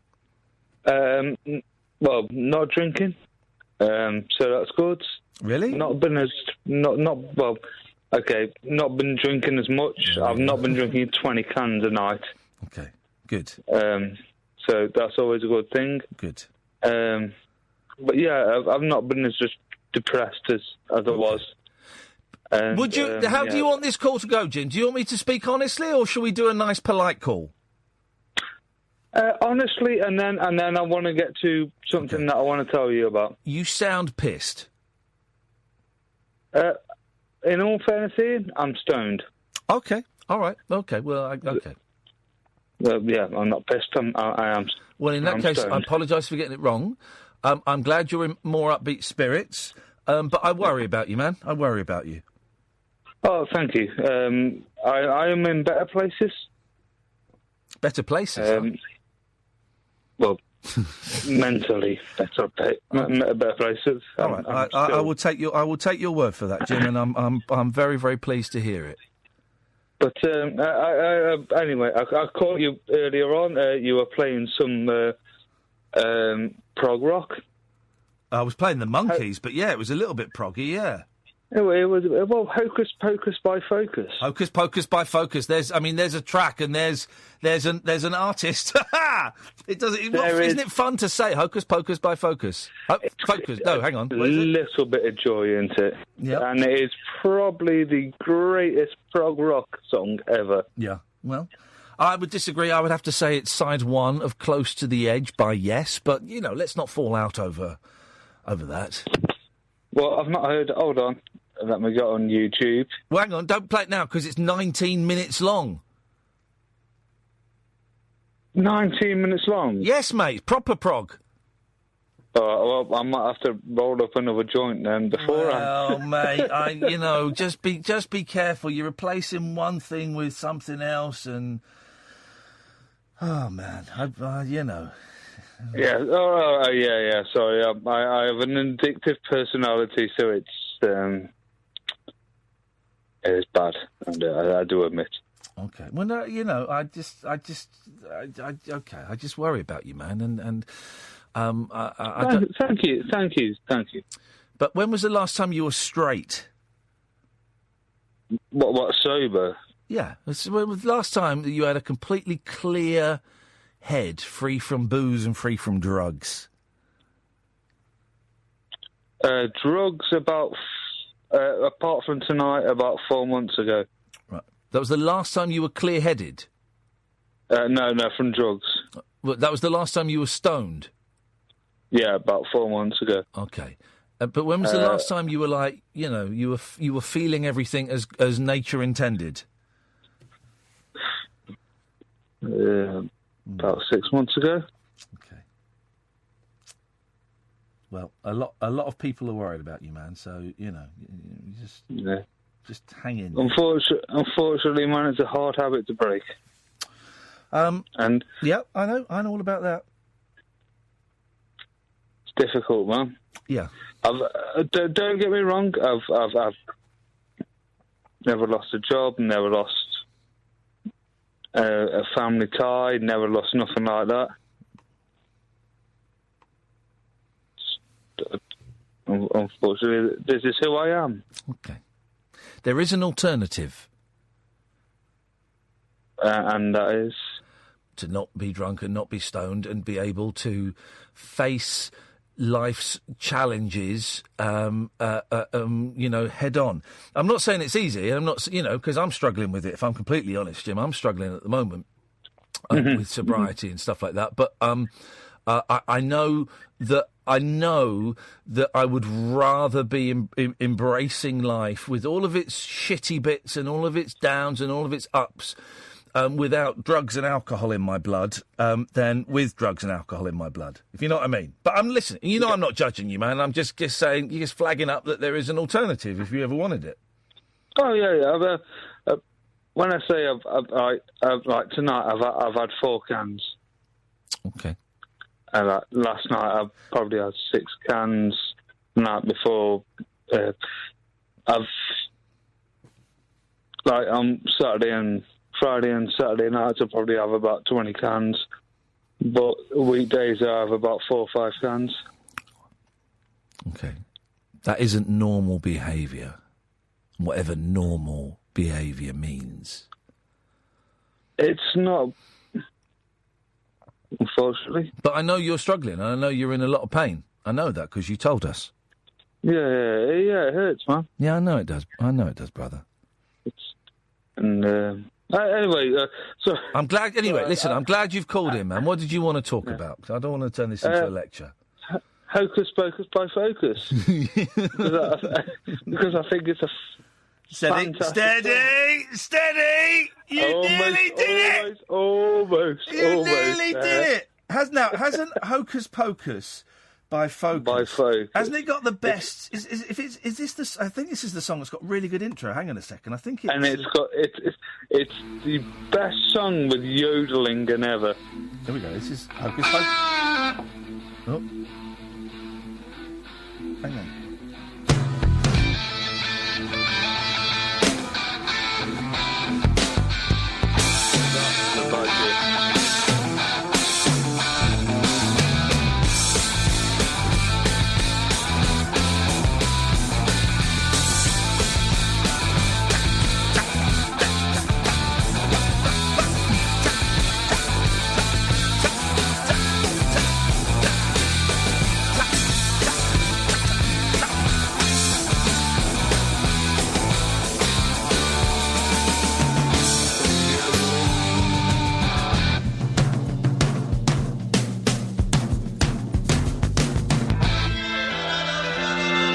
It's not bad. It's not bad. It's a little bit better than tremendous. Yeah, okay. All right, Jim. Listen, nice one. Thanks for calling, man. Thank you, Ian. Take care, fella. Ta-ta. Let's go to Zoe. Good evening, Zoe.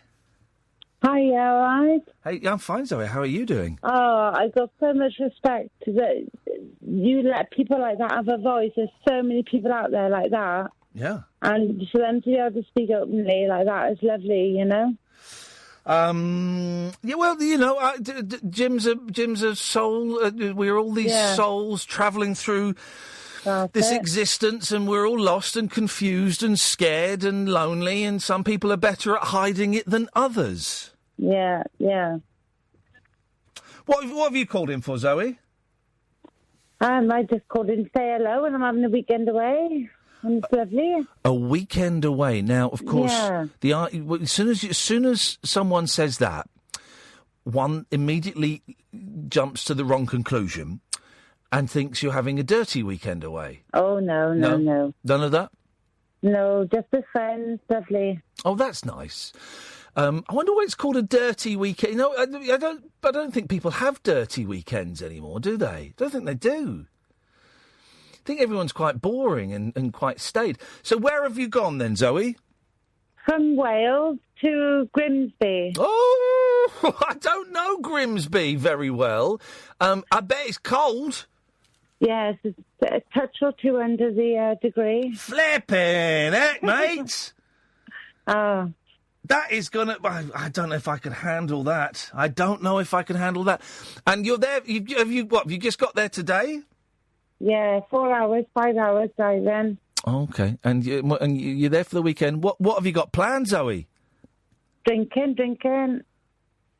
And drinking?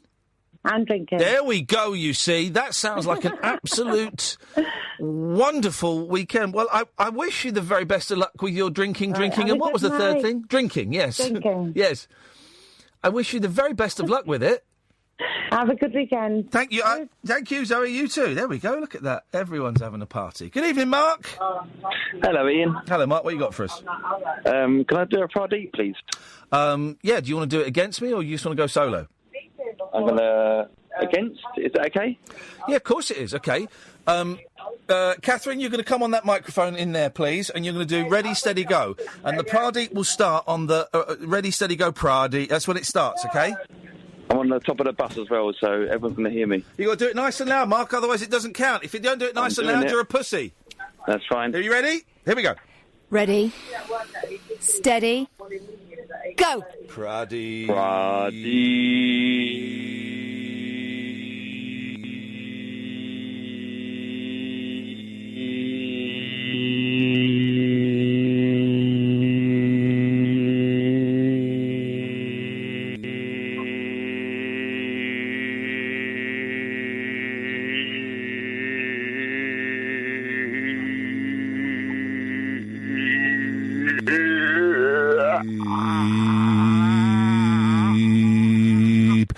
Thanks for calling, Mark. You're a loser and a pussy. There we go. Haven't done one of those for ages, and I'm a little bit bigger around the old girth of my belly than before, and it makes it a little bit difficult. If I could have an out time on that screen, please, that would make my life a whole lot better. 2 hours down. Another hour to go. Well, after midnight, we're going to hear... I don't know if I had that email yet from that guy. Yeah. No, I haven't. No, I haven't.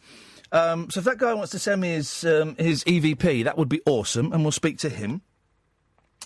And then who is it we're speaking from Clonescast? Is it Matthew? Matthew, I've not spoken to Matthew before. Oh, this is exciting.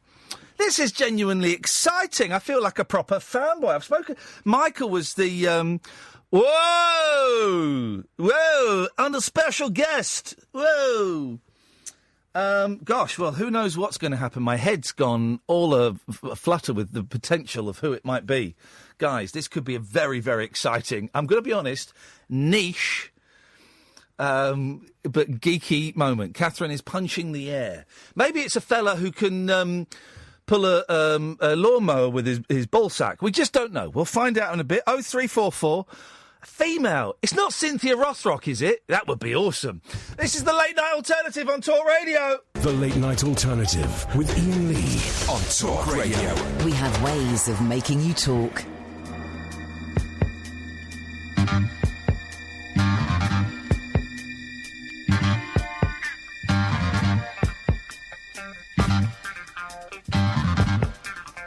He sure knows how to fight for his defense. In starting all his limbs are tense. Power glistens in his eyes, he strikes terror with his cries. He's the king of kung fu. King of kung fu. King of kung fu. Let him show what he can do. He's the king of kung fu. King of kung fu. King of kung fu. Let him show what he can do. He uses every human capability with a fingertip sensitivity. His kung fu courage set in motion is a massive dynamic explosion. Power fills his eyes as he strikes terror with his cries. He's the king of kung fu. King of kung fu. King of kung fu. Let him show what he can do. He's the king of kung fu. King of kung fu. King of kung fu. Here we go. Let him show what he can do. It's a theme tune to a film that doesn't have Bruce Lee in, but you would be surprised. I'm obsessed. I'm getting obsessed again. When I was a kid, right, growing up, I was about 11 or 12, and I was so into Bruce Lee, man. I don't know how, but I was so into Bruce Lee. I got in trouble at school because I would go around, I would borrow my mate Colin Nelson's Bruce Lee and International Karate magazines. And I would photocopy, black and white photocopy, pictures of Bruce Lee, and I'd sell them for a penny for an A4, tuppence for a big one. I got in big trouble for that. And the violence and the bloodshed and, let's be honest, the boobs that I used to see in those films at the age of 11, outrageous. And Bruce Lee only made a handful of films, and people smelt money, so they made loads of Bruce Lee knockoff movies. You know, Hong Kong is kind of the home of the counterfeit goods. Well, they counterfeited Bruce Lee, and they had Bruce Lee and Dragon Lee and Bruce Le and all of these people. And some of the films are awful. I mean, just awful.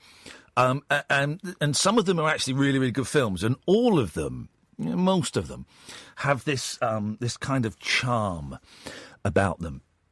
And I love them. I remember we had Michael Worth on months ago, actually, sometime last year, and he's making a documentary about all of these people, these Bruce Lee clones, and he's doing a book. He's doing a book. Well, him and a guy called Matthew Whitaker, who's behind Screen Mayhem and Cinema Bushido, they do my favourite podcast. It's the only podcast where I listen to every episode, and I constantly check my phone to see if a new episode has been uploaded. The Clonescast. It's niche, right? It's not gonna float everybody's boat, but they basically each week they watch one of these films and they dissect it in more detail than you could ever possibly need. And I love it. And I'm a little bit of a stalker, and I'm thrilled to say that Matthew Whitaker is on the line. Hey, Matthew, how you doing? Oh, excellent. How are you, sir? It really is you. When they said you called in, I thought, this is a very odd prank. How lovely to hear your voice live and in person. I agree both directions. You've called in many times, and in fact, this upcoming episode we're recording tonight. We're recording an episode on Little Godfather from Hong Kong, a.k.a. Godfather Squad, and we have a couple phone calls from you where you challenge Michael Worth to figure out what episode, what show you're watching, which Bruceploitation film you're watching. It's going to be pretty exciting. I really like that. It's true. I phone up and I leave messages for these guys. I did realise that the first clue was pretty much impossible, as it was just 20 seconds of fighting. But the second one was quite specific. If he doesn't get it from that, then that man is a charlatan. Oh, yeah, a total charlatan. Somebody who knows nothing about Bruceploitation. Hey, Matthew, I've got, honestly, I love your show so much, man. I think it's brilliant, and I think it's so niche, and it's wonderful. Why are you doing it? How did you two get together, and why are you doing it? Oh, gosh, so because it's what you said earlier. I loved Bruce Lee with all my heart. Yeah. And, you know, when I grew up, like, when Bruceploitation films first showed up for me, my dad was like, don't watch those, Matthew. They're terrible. They're, like, making fun of your hero. And I was like, I kind of believed him. But now I know it's not true at all. These films, and you guys can just check this out. All the Bruce Lee, Bruce Lay, Bruce Ling, you name it, Dragon Lee. They're not making fun of Bruce Lee. They are celebrating Bruce Lee. They're in love with him as much as we're in love with him. And we're all sad he died. I mean, the best films in the world. My favorite film of all time definitively is Enter the Dragon. Yeah. I love it. When he goes, oh my God, when he goes up there and he just doesn't even let a freaking, you know, punch fly, just smacks people in the face. It's beautiful, and I grew up with that. So we can't be as free and easy on our show as you guys with the language as you guys can on your podcast. But I can say this: bullshit, Mr. Handman. I mean, it's just bolo. There's some great lines in that film. Hey, and you know, I don't know if you know this, Matthew, but in the UK, up until very, very recently, I'm talking like maybe the last 5 or 10 years. Any films that had nunchuckers in, the chucks were cut out. They were cut out. So we never got to see that. No nunchaku. No nunchaku in Enter the Dragon. It would go from him getting something out and then him just sitting down. And we never saw, and I didn't see it until about 10 years ago, the double nunchaku in Way of the Dragon. We never saw that. Yeah. The best fight. Yeah, that's a shame. That is like one of those things where I respect the British so much, and you know, we in America we have such a big boner for your voices and all the stuff you do. It's just wonderful. And then to hear that you guys didn't even allow nunchaku, I'm like, what? No. Like here in the U.S., we were like hitting each other with nunchaku all day long. We had we were throwing. Oh, I had them. I had a set. I had several sets of nunchaku, and I would, little 15-year-old me, my mum would buy them for me, proper wooden ones with swivel action, and I would practice them in front of the mirror. But of course, just smack myself in there. I mean, they're a nightmare to use. Of course. I mean, I hurt myself worse with those than I ever got hurt by anybody else. Hey, man, someone just told us about this thing. You can look it up on YouTube afterwards. It's called.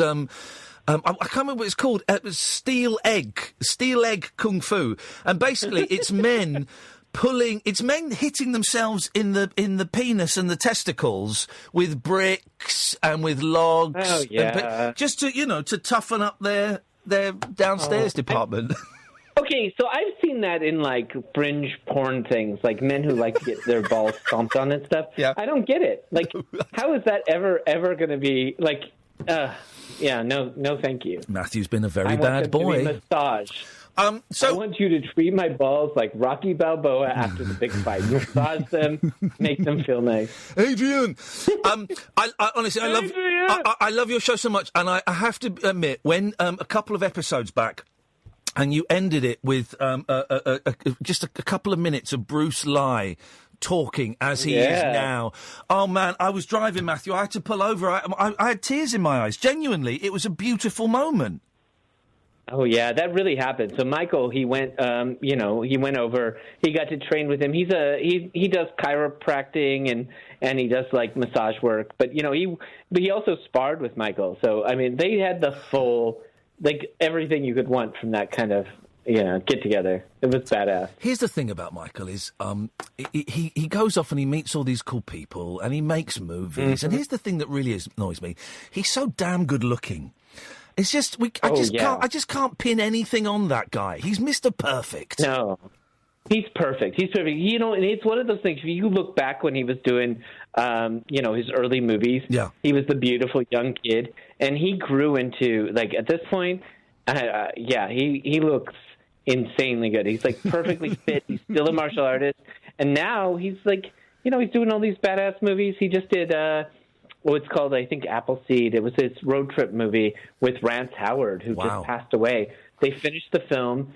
And, that's Ron Howard's dad. Yeah, that did all these small parts. But this is going to be his swan song, and that's going to come out, I think, sometime next year in 2019, and it's going to be insane. Hey, Matthew, tell me about Cinema Bushido, because I'm looking at the website, cinemabushido.com. What is that all about, and when did you start doing that? All right. So that's how I met Michael. So I've come from, this is where Michael drugged me in. I've always loved Bruce Lee, but I love Japanese cinema. I love samurai movies. Yeah. I love it. Zatoichi, Lone Wolf and Cub, Sword of Doom, Harakiri, you name it. That was my jam. Plus, the classic stuff. I have, stuff on Cinema Bushido, Highlander and Ghost Dog, and I got Blade Runner out there. You name it. Yeah. But it's action cinema at its best. And, that was it. I did an episode on Fist of Fury, and I that's when I met Michael. I brought him in, and he schooled the hell out of us. Yeah. We were I thought I knew something about Bruce Lee, and he's like, well, this and this, and we had this whole trivia thing at the end of it where Michael just hit every answer to every question, and Lee Van Cleef, who's my co-host there, he pretty much wanted to drop out of the whole thing. He was like, what the hell's going on here? He tries to compete in the trivia, but when Michael pwned him in terms of Bruce Lee, it was quite impressive. And then Michael and I got to talking about Bruce Lee and Bruceploitation, and here we are. And the thing is that there are so many Bruceploitation movies, and what's great about your podcast is although I've got to say I nearly unsubscribed when you both slagged off Exit the Dragon, Enter the Tiger. I thought that was you gave it a 4 out of 10 or something. What movie were you guys watching? I don't think Michael gave it that hard of a time. I did. You did, man, and I went right off you, Matthew. It's my favourite. Yeah, but it's because I'm new to it. You've even seen more than I have, and that's kind of the charm of our podcast. Is that Michael's coming in strong and I'm coming in weak, and I get to watch these things with a new perspective. So, Exit the Dragon, Enter the Tiger. I liked it. I really did, but I had problems that you never would have had. You saw it. I think you said. I think I may be paraphrasing you. The fight scenes were a bit crappy. Yeah. Come on, man. The fight scene where he's in there. I got that. Yeah, I got that. Don't worry. Really good. The junkyard was really good, and I liked his big fight with the big dude. I loved that. But in the same respect, I don't know. We just did Challenge of the Tiger, and just from the pure amount of boobs in it, I'm going to give it a higher rating. That was the one. That was the latest one, I think, that went out where it's and I've not seen it. What's great is you're talking about films that I've seen, but you're also talking about films I've never even heard of. So I get to kind of explore all of it, and that's one where it's like let's put several years after Bruce Lee's dead, let's put a Bruce Lee type person with a James Bond type person. Let's put in some fights and a load of boobs. You got it exactly. Yeah. You got it exactly. It's what they would have dreamt of. There's a point where Bruce Lee, quote unquote, fights a bull. Of course there is, man. Yeah. Of course there is. Yeah, you can't. Yeah, you can't make this stuff up. Well, anyway, I wanted to join today. Just wanted to throw this out there. Yeah. We want to have you on. We want you to choose your favorite that we haven't already done, of course. Your next favorite. Yeah. Yeah, and then come and join us, and let's talk about it and celebrate the beauty that is Bruce. Brother, this is happening. Let me have a little think about it, and I shall be in touch. Yeah. I would be thrilled, and I would be honoured to come on, Matthew. It would be a dream. Thank you, man. Of course, we would love it so much. It's going to be. Oh, mate, listen, honestly, I would love it. If people want to find this, I've just tweeted some stuff, but people can find this. I get it from iTunes.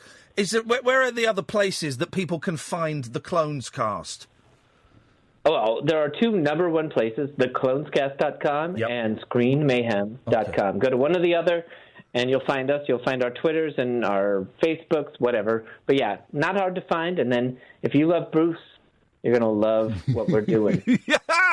Oh, Matthew, honestly, mate, thank you so much for calling. And I would be absolutely honoured to come on your show, and we'll sort it out in the next week or so, and I'll send you some titles.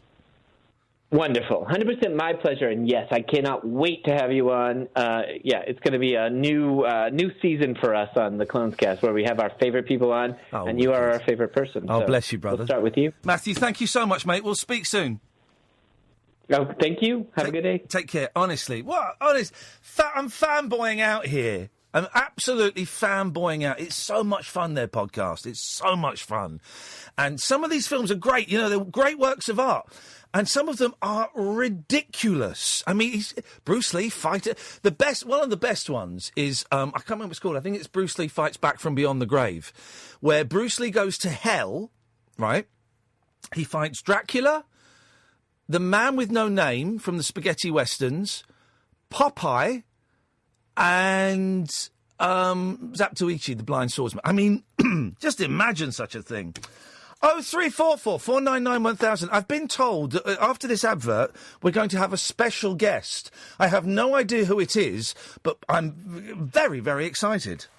Jacked up jive talk for janitors, jazz cats, and gin-soaked boys and girls. Is that Commando? If you're awake, you're welcome. I've got 5 cactus needles stuck in my... The Late Night Alternative with Iain Lee on Talk Radio. Evening, dear listener. Here till 1 o'clock, and then Martin Calendar takes on. Now, I don't normally... Catherine knows me very well. I don't normally like surprises, because most surprises suck. But I've been told that this next person that we have on is it's going to be very exciting. So I should say, hello, caller. Who is this? Oh, no, now I feel like I'm just like the worst person in the world. My name's Gail Porter, and I'm from Scotland. Hey! It's Gail Porter! How are you doing, love? I'm fine. I watched you do the jungle thing. Well, I couldn't watch it all because it kind of like it was quite hard to watch. No, I mean it was great, but obviously, I was just feeling for everybody. Well, not everyone, not all of them, but yeah. It was did amazing. You did great. Thank you so much. They've just this week sent me like a DVD box set of the whole thing, and I ain't never going to watch it, but it's You know what? That's so.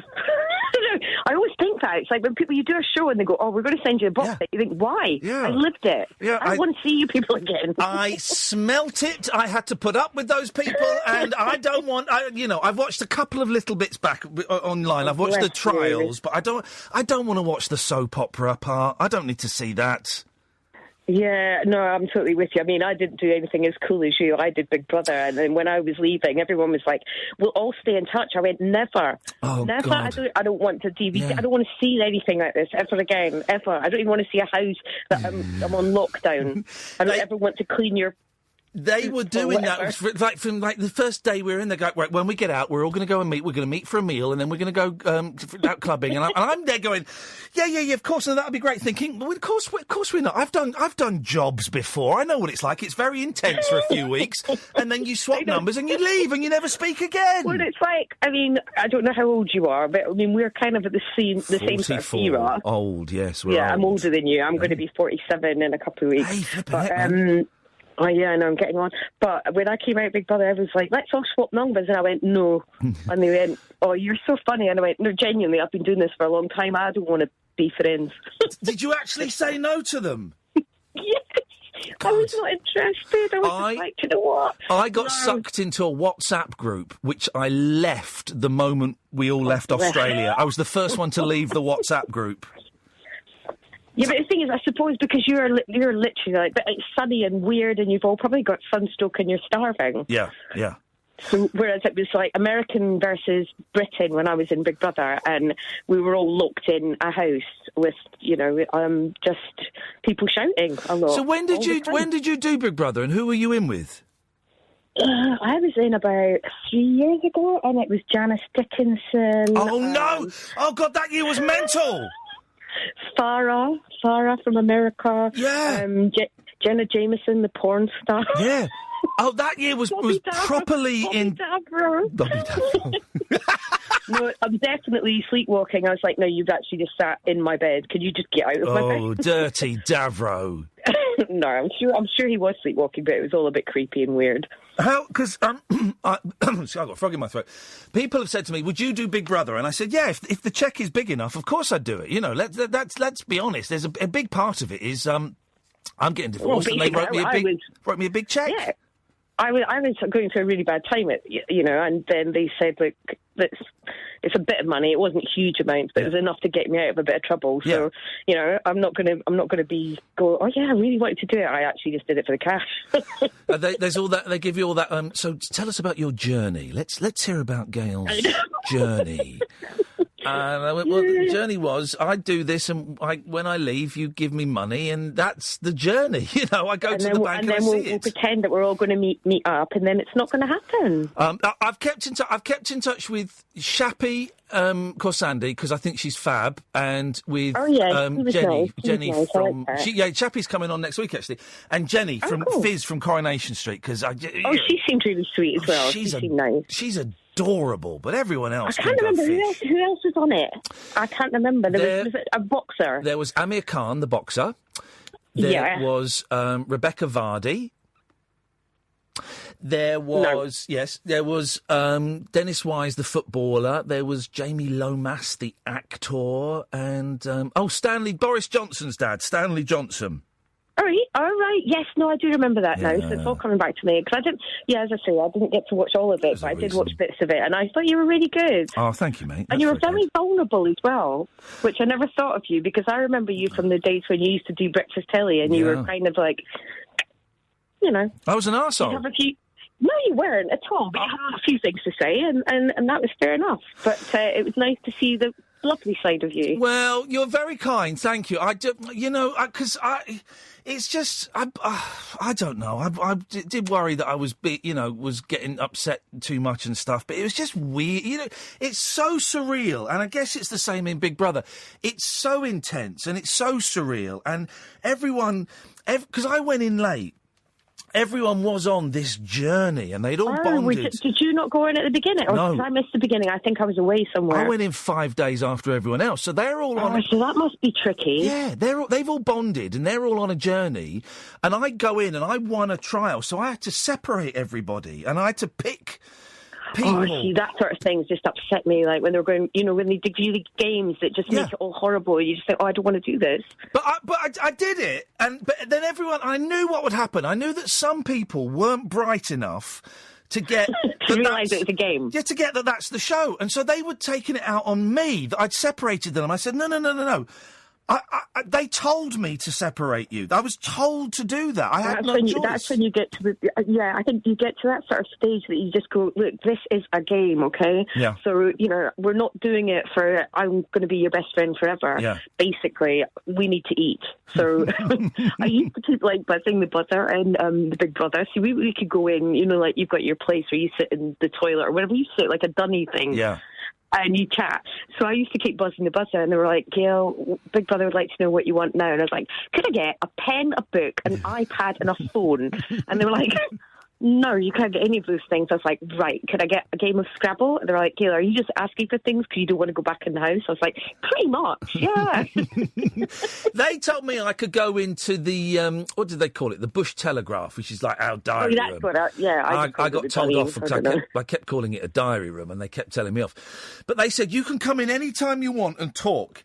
And I did, and after about a week of it, they said, yeah, Ian, we think you're coming in here a little bit too much. Go out and interact with everyone else. I said, but you said I could come in and talk. But you get to that stage that you just think, I can't see you, and I don't know who you are, and I just want to talk to you. Yeah.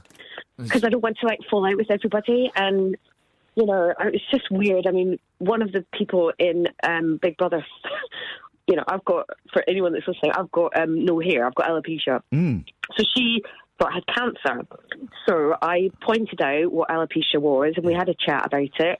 And I said, no, I'm completely fine. And then she kept going, you are so brave. You are dying, and I was it was getting more and more awkward every day. I was like, seriously, I'm not... Oh, but you are very brave, Gail. I've often thought that about you. You're such a brave. You're so brave. Oh my God! Please stop saying the brave word. It's awful.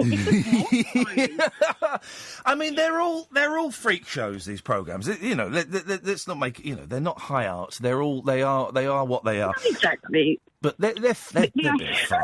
They're a bit of fun. And I'd given up on TV work. You know, I've been doing the radio for years, and that's fine. And TV work had kind of stopped. And now I'm TV work around, really. No, well, but now I'm mainstream. Now I get asked on Loose Women and Good Morning Britain and stuff. This is unbelievable. Yeah, It's outrageous. I'm going to buy your DVD box set, Ian. Mate, do it, and I'm doing a fitness workout DVD for very brave people soon. Excellent. I can be in it in the background. What are you doing? What are you doing? What do you do? Who are you? What do you do? What do you do? I'm just I'm writing a book at the moment, and it's kind of life and stuff that I've gone through. Yeah. You know, the usual stuff like getting sectioned, losing my house, losing all my money, going bankrupt. You know, your everyday kind of stuff. And so I'm doing that, and then I do the right stuff quite a lot. I think you do. You've done the right stuff, haven't you? I did the right stuff once, and I had norovirus, and I thought I was going to throw up on it. It was a really exciting moment. Everyone should do live TV with a stomach bug. But I've done it a bit. I don't get. Well, maybe I do get why you're not on TV. You know, as much as perhaps you. Well, I'm not like pretty or anything, and also I talk too much. Well, and the talking too much is the thing, but I do think that TV it still is about looks and stuff, isn't it? And no, exactly. And I wonder if your alopecia scares. I don't know. Maybe I'm patronising, but maybe it scares people away. You know, that think, well, we don't. Well, maybe we don't want to get her. Do you know what as well, Ian? I think actually they don't know how to talk about it. There you go. Whereas for me, it doesn't bother me in the slightest. But people kind of like avoid eye contact and stuff. And I'm just like, you know, I could wear a wig if I wanted to, but I really, you know, I'd rather just go out and go. Do you know what? It is what it is. Yeah. And you know, I lost my mum to cancer, and there's a lot worse things going on in the world than me being bald. So I'm not really that bothered. And I think there's a lot of sort of people seem to all know each other and be on the same programmes all the time. And I don't know, maybe that's just me being old and bitter. You know, I was old and bitter until television rediscovered me after I ate a pig's vagina. I was really pleased for you. But it is the show that you used to do. Oh, Rise. I did Rise. That was... That's right, yeah. 14... I'm trying to think, because I was still drinking and taking drugs. That was 14 years ago, I think. I was. Because I think I'd just given up all that because I had a daughter then. So, I remember that kind of time period. Did you come on... I know that we did Sky News maybe, 3 years ago or something together, I'm thinking. Yeah, we did. But did you come on Rise? I've got... No, I think I did some sort of behind the scenes. Was it Andy Peters that was producing it? No, it wasn't. I know what we did together, and I think I made you cry. Maybe I shouldn't bring this up. You did make me cry, but it's fine. Don't worry about it. No. I've forgotten it. Okay, I haven't forgotten it. Well, you remembered it pretty quickly when I flagged it up there. No, it's fine. But it's, no, you did. But it's all cool. Yeah, I know. I was a dick, and I still am a dick. I still am a dick to a certain extent, but I'm trying to work on it. And the thing that I think made you cry was sort of around the 11 o'clock show, but I don't think it was the 11 o'clock show. It may have been. It was something like that. Around that kind of time though. It was that sort of. It was some sort of satire. Yeah, it was. And everything was mean. Basically, everything was mean, and the comedy was mean, and I was, and I take responsibility for what I said, but I was also, I was being pushed around and told what to say, but it was, of course, it was mean. Honestly, I'm Scottish, and like I said to your lovely producer lady, you don't know that. I hadn't realised that. No, okay, that's good to know. I said that to your nice producer lady. Catherine, you know what? You just get thick skin. And you get over it. And also, I understand, directors want you to do things or, try and push people to the limits. But I would do, I just cry. Well, make her cry, goddammit. That's the money shot. I'm going to get you a T-shirt that said, I made Gail Porter cry, but I shot JR. I've got a feeling, Gail, you'll have to get a few of them printed up. I suspect there's a few people out there that have had that effect on you. Oh, come on now. Yeah, exactly. You should come. Well, I don't know where you live. I'm not inviting myself around. That'll be weird. But you should. What I'm saying is, Ian, would you like to come for tea? I would love to because I don't have any famous friends. Well, I'm not famous. I'm just Come on. infamous, maybe. Come on, everyone knows you. Would you be my famous friend? Well, no, because you know, I went to this karaoke thing the other night, and they went, "Oh my God, Sinead O'Connor!" No, it's. But the thing is, someone asked me for my autograph, and I couldn't spell Sinead. Oh God! Oh no! Yeah, What did you sing? What did you sing at the karaoke? I didn't. I told them I had a really bad throat. Oh, come on, then. You're no fun. I was mortified. I was so, I was just like, oh my God, I can't sing. And they think I'm Sinead O'Connor, and I've just signed an autograph with a massive S, and I've left. God, you actually tried to sign her name? Yes, but I didn't know how to spell it because I wasn't sure. I think it's Sinead, but I can't remember. Yeah, so I was mortified. What I'm trying to say in a roundabout way is, would you come in one evening, please? Yeah, of course, absolutely. So are you? Sorry, excuse my ignorance, but are you on every night, or are you on weeknights? Well, or I'm glad you're such a big fan. We are on. Well, it's kind of late, and the thing is, I watch Murder most nights. You watch what? Murder. Murder? Not real murder. Oh, okay. Like I watch crime stuff. Oh, okay. Oh, right. I thought it was a programme called Murder. I thought that's a very strange, generic... Oh, no. It's the genre. You're the genre of murder you're a fan I do genre, yeah. So I kind of like any sort of like true crime dramas or, things like that. Anything that makes me not sleep even more. I'm going off watching... saying that, I've just ordered a book about Joseph Fritzl, which is the fella that locked his daughter in a... Of course I know that. Of course you do. I'm sorry. Are you crazy? I know everything. I'm fascinated by him and by Natasha Campouche as well. Those two stories. Yeah. Well, do you know what? My mum, every 2 weeks, when we were living in Edinburgh, she got delivered to her front door murder case book, and she used to keep them underneath her bed. And my dad used to go, "Gail, if I ever turn up dead, it's your mother." I was like, right. That's normal. Do you know the worst book I ever read, and I wish I'd never read it, is the Fred and Rose West book. Oh, that's a terrible book. Oh, God. Well, there's about 3 different ones, but there's one that's really bad. It's the one. Never have been It's the one that's really bad, and I was reading it. I thought, I'm halfway through it, and I don't want to finish it, but I have to finish it. And I hate when you've got books like that. It's horrible. We're on Monday to Friday, 10 o'clock at night, and you'd be very welcome to come in one night and hang out. I would love to come in any time you like, apart from next week because I'm in Scotland. But then I'll be back the following week, I can come in any time. This is why you're not on TV, because you're given a golden opportunity, and straight away you're putting barriers in the way, you're making demands, all that kind of stuff. I'm really sorry. Could you get me some strawberries? Yes, we will do that. I am going to pass you back to Catherine, my wonderful producer and co-host, and she will... it's so lovely to speak to you. And do you have, children and stuff now? I got 2 little boys who are 8 and 6, and I'm just about to get divorced. I'm having a great time. Are you joking me? Let's go out and we can discuss this. All right, fine. This is Seriously, I'm really good at talking about breakups. Okay, good. All right, well, listen, we'll see you in a couple of weeks then. I'll stay there because I'm going to pass you to Catherine, and she'll sort it all out because she's clever. Okay, well, have a lovely... And thank you very much for having me, and well done on everything that you did with the jungle. Thanking you, Gail. Nice to talk to you. I'll speak to you soon. Take care. And you too. All right, bye. Bye. There we go. Look at that. How cool was that? Thank you. That was wonderful. I love Gail Porter. I think she's brilliant. Absolutely brilliant. One of the funniest people, and she should be on telly or radio all the flipping time. Let me just take this call and see who... hello, caller, you're on the air. Hi. I got a couple of things to talk about to you, Iain. Okay. One being mainly Arsenal, right? I've got a couple of problems with them. They're a good team and all. But what is going on at the moment, right? Even the Samaritans have hung up on me, right? They're not having it, right? They're not having it because I love Arsenal, right? I love them to the bone. But honestly, at the moment, they're driving me mad. I don't know what to do. I don't know what to do with them because they spent 70 million on a new striker, Iain. You know what I mean? They're just not. They're just not. They're just. I mean, I have no idea how Arsene Wenger is still in charge of that team.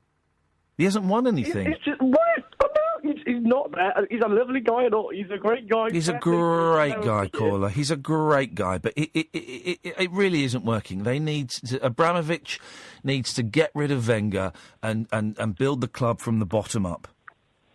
That's what I mean. That's what I'm talking about. Well, I'm glad we managed to sort that out, caller. That's great. 0344 499 1000. This is Talk Radio. The wild man of late night radio. The Late Night Alternative with Iain Lee on Talk Radio. We have ways of making you talk. 0344 499 1000 is the phone number. Stephen has sent me this EVP. The electro voice thingy, Bob. So, shall we have a listen to this? Hi, Ian. Listen to this EVP I've done. The interesting bit is from 13 to 16 seconds in. You will hear a whisper saying, "And I know." I hope you enjoy this. Simas is my stage name. I give talks to the public on EVPs. If my real name comes up in this email, please do not read it out. Did I read out his name? Here's the thing, guys. If you send in an email and you don't want me to read the name in the email, right, put that in the subject heading. Don't read my name. Right? Just put that. Putting it towards the end of an email is no good. Please do not read it out on air, as my family is strictly Christian and it would mean all sorts of trouble for me. C'est fascinating. So let's have a little listen. Okay, here we go. Here we go. What's this one? If there are anyone there who wishes to speak or leave a message, then speak into this machine I've got in my hands. Talk clearly and loudly, and I will be able to hear you. I'm listening.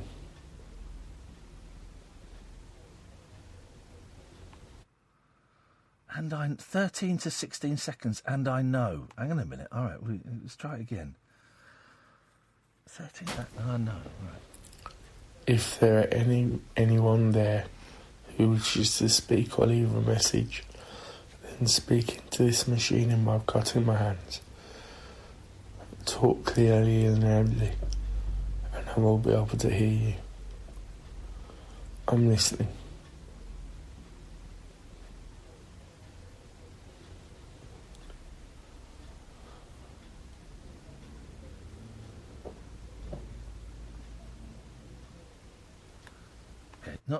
Not hearing much there. That's the same one. Okay, well, I didn't hear anything there, but, there we go. 0344 499 1000. Hey, Martin Kellner's going to be on at 1 o'clock. He'll be on 1 o'clock this morning and at 1 o'clock the next morning. And it's well worth, he's well worth a listen. He's good, he is. I like him. We'll listen to him on the way home. Evening, Jonathan. Evening, Ian. How you doing, fella? What you got for us? Two things. First of all, I am available to take over from Arsene Wenger's next Arsenal manager. You really are putting yourself up for a lot of jobs at the moment. You wanted this slot, I seem to remember, and now you want to be Arsenal manager. Yes. Okay. Yeah. I would, over the summer transfer window, I'd invest in 2 new defensive midfielders. Okay, that sounds like a plan. Yeah, I think that would work. Yeah. Yeah, and also, have you got any room in that cottage in March? I could do with a holiday. Yes. No, I haven't. But thanks for calling. Not a chance. Not a chance. Loads of people, about 180 odd people watching us on YouTube right now. We've had a steady stream of about 200 guys and girls watching us on YouTube right now, and it's great news for everybody. Oh, here we go. This is what I was going to do. I knew there was a story I wanted to do. What a strange last hour. I've loved it, though. Isn't it? It's good. Well, okay. This needs a run-up. Well. Well. John Travolta has confirmed he'll be having a blast this summer in a Grease reunion with Olivia Newton-John. Now, I would have written something like, well, John Travolta and Olivia Newton-John will be getting greased up again this year. That's what I've done something like that. A duet to celebrate the 40th anniversary of the film has been a rumour for a while, but now he's given us the word. It's got groove, it's got meaning. John 64 said, "We have big plans this year, but I can't announce them yet. I'm doing my hair. I'm a couple of weeks away from it, so stand by, but I could cry when I think about it. You're going to love it."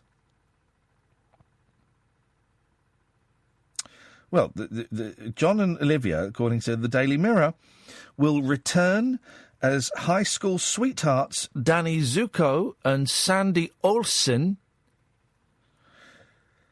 for the special performance. John has been practising his singing as he prepares to work again with his Aussie co-star. He added, "You're the one that I want, best duet ever, and hopelessly devoted to you. We're going to celebrate." A source connected to the reunion said, in other words, I made this up. They just made this up. John and Olivia absolutely want to sing again together. It's just a case of making it the right project. Stylish, cool, and classy. And those are the three words that I think of when I think of John Travolta. Olivia, 69, has said she hoped they would work together again, but is battling her second bout of breast cancer, insisting she's feeling good. Greece cost £3.6 million in 1978, but earned $290 million. The 40th anniversary edit of the film hit cinemas in April. God, I hate that film. It's so boring, and it's a bit rapey. Well, did she put up a fight? Do you mean, did I force myself on her? Is that what you're asking? Awful film. Terrible. Lousy songs, lousy sets, lousy acting. And they're all about 35. They're about 35, pretending to be teenagers. I won't be...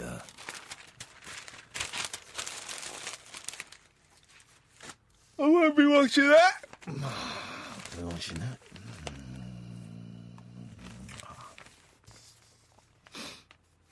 Well, ooh, tell me more, yeah. Idiots. Everyone in that film is an idiot, apart from Olivia Newton-John, because I like her. But everyone else, no, thank you. No,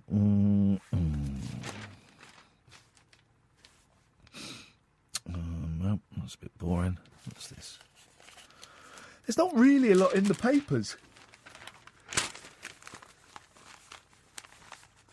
Simas says, "I see you played the EVP but didn't hear anything. Never mind, it is a whisper that spoke over me. I promise you it's there.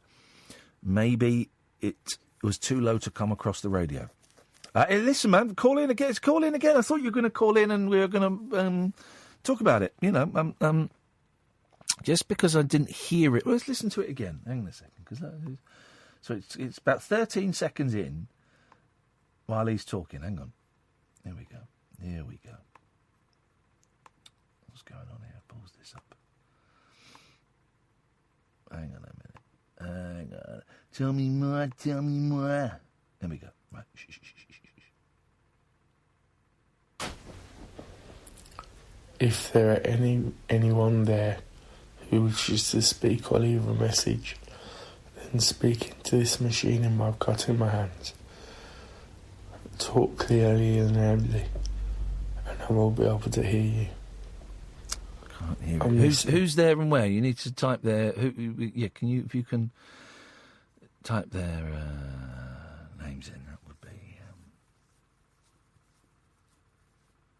handy. Who's there where? I can't see you can't see what you typed on the screen. Type their name into the phone.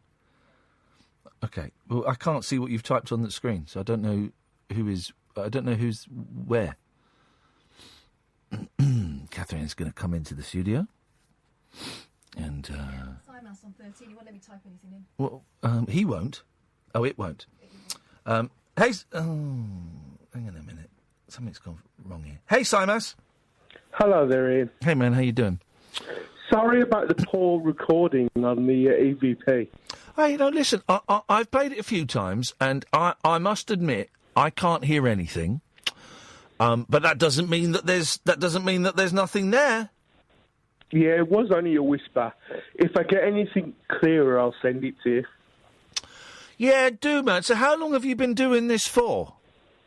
Well, since I was 20, I'm now 46. Hey, flipping it. What? And is that the only clip you've got after 26 years, or have you got more? No.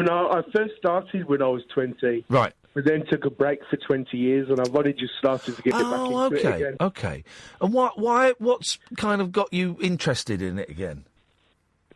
I just came across a clip on YouTube about EVPs, and I remembered when I used to listen to it on my old stereo through the white noise. Does it not scare you a bit? No, because when I was in my 20s, it was only positive things that was coming through. Okay. Like talking about the light and love. Yeah. And it's never hurt me. Okay. Well, listen, man, keep us... listen, I'm going to move on because I've got a couple of callers lined up, and we're coming to the end of the show, and Martin comes on at 1 o'clock.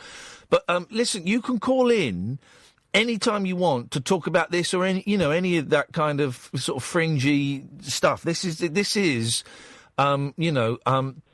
we call this the late night alternative with good reason. People, you can call in about anything, and you'll get a fair crack of the whip. Okay, thank you, Ian. Nice one, man. Take care, fella. Take care, bye. Bye-bye. What nice people. Hey, Jim. Oh, Jerry. What's going on with my screen? It's saying different names. Is that Jerry? It's me. Hey, Jerry. Hi. Hello. Hello. Hello. Did you see me Twitch Centre? BBC Radio, what? London. Hello. Hello. The phone's not right. What? This new phone you've got here, it's crap. No. It's dead cheap and plastic. I think it may be the caller that's crap. It might be, not as fit as it used to be. Right. That's good. Yeah. So what are you up to this weekend, Ian? Tomorrow, I'm with great excitement. I'm taking my children to see their cousins that they've not seen for a couple of years. And then tomorrow evening, I shall probably be playing video games. And then on Sunday, Kath and I are going to Bath, and we'll be doing a show live from Bath, which you can watch on Periscope. The RAC rally start from there. Years ago. What was the first cracky video game? Was it Where the Exploding Fist? Was that the first ever one? The first karate game? Where the Exploding Fist? Was that the first ever one? No. There was... what was there? Did Ye Are Kung Fu, I think. That was after. Was it after? Well, I know in the arcade it was... there was a game called Kung Fu. But I don't know about at home. Someone else made it. That's true. It was made it. Had loads of moves on. It was unique. First to begin with, about 16 moves on. They're good. I've just downloaded Virtua Fighter 2 for £3. It's only £3.49 on Xbox. That's good. Yeah, that's all right, isn't it? Yeah. They used to be backward convertible, the old machines, but they aren't anymore, are they? Well, no, you've got this is the great con, Jerry. This is the great. Jimmy, can you call again? Because we're having trouble getting through to you. Jimmy, can I have an out time, please, Catherine, as well? Thank you very much. This is the great con, is that you can't play old computer games on new computer game systems. I tell you what, we've got Super Bowl work on the Spectrum. Even back in the day, never got it work. Super Bowl by Ocean. I always struggled with that one. What was it? American football? Yeah. It's a stupid game. Why would anyone want to play American football on a Spectrum? Scooby-Doo, remember when they made Scooby-Doo, they had a remake. They kept boycotting to get delaying the release because they ran out of memory.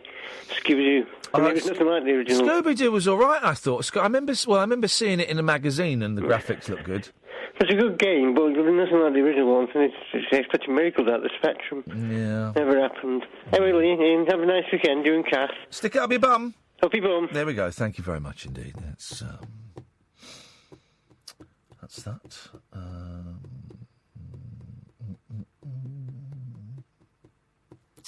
Yeah, I feel that, we kind of reached the end of what we can deliver this evening. We will be Sunday evening. I think there may be like 3 tickets left if you want to come and see us at the Rondo Theatre in Bath. Really nice little theatre. We're going to do the Rabbit Hole. Possibly one of the last rabbit holes. I don't really know yet. We'll have fun. And you are welcome to come along. Just put them straight through if they want to. If they want to come through, put them straight through. We've got a caller. Who's it? Hello, caller. Hello, caller. Hello, caller. Ian. Caller. How you doing? I'm fine. Is this Jimmy, caller? It's Jimmy, caller. Hello, Jimmy. What can we do for you in the dying moments of the show and probably the dying moments of my career? Oh, no. Let's hope it's still going, mate. I called up because to see if you've done your Waze, if you've recorded your own directions on your Waze. No. Do you know I haven't?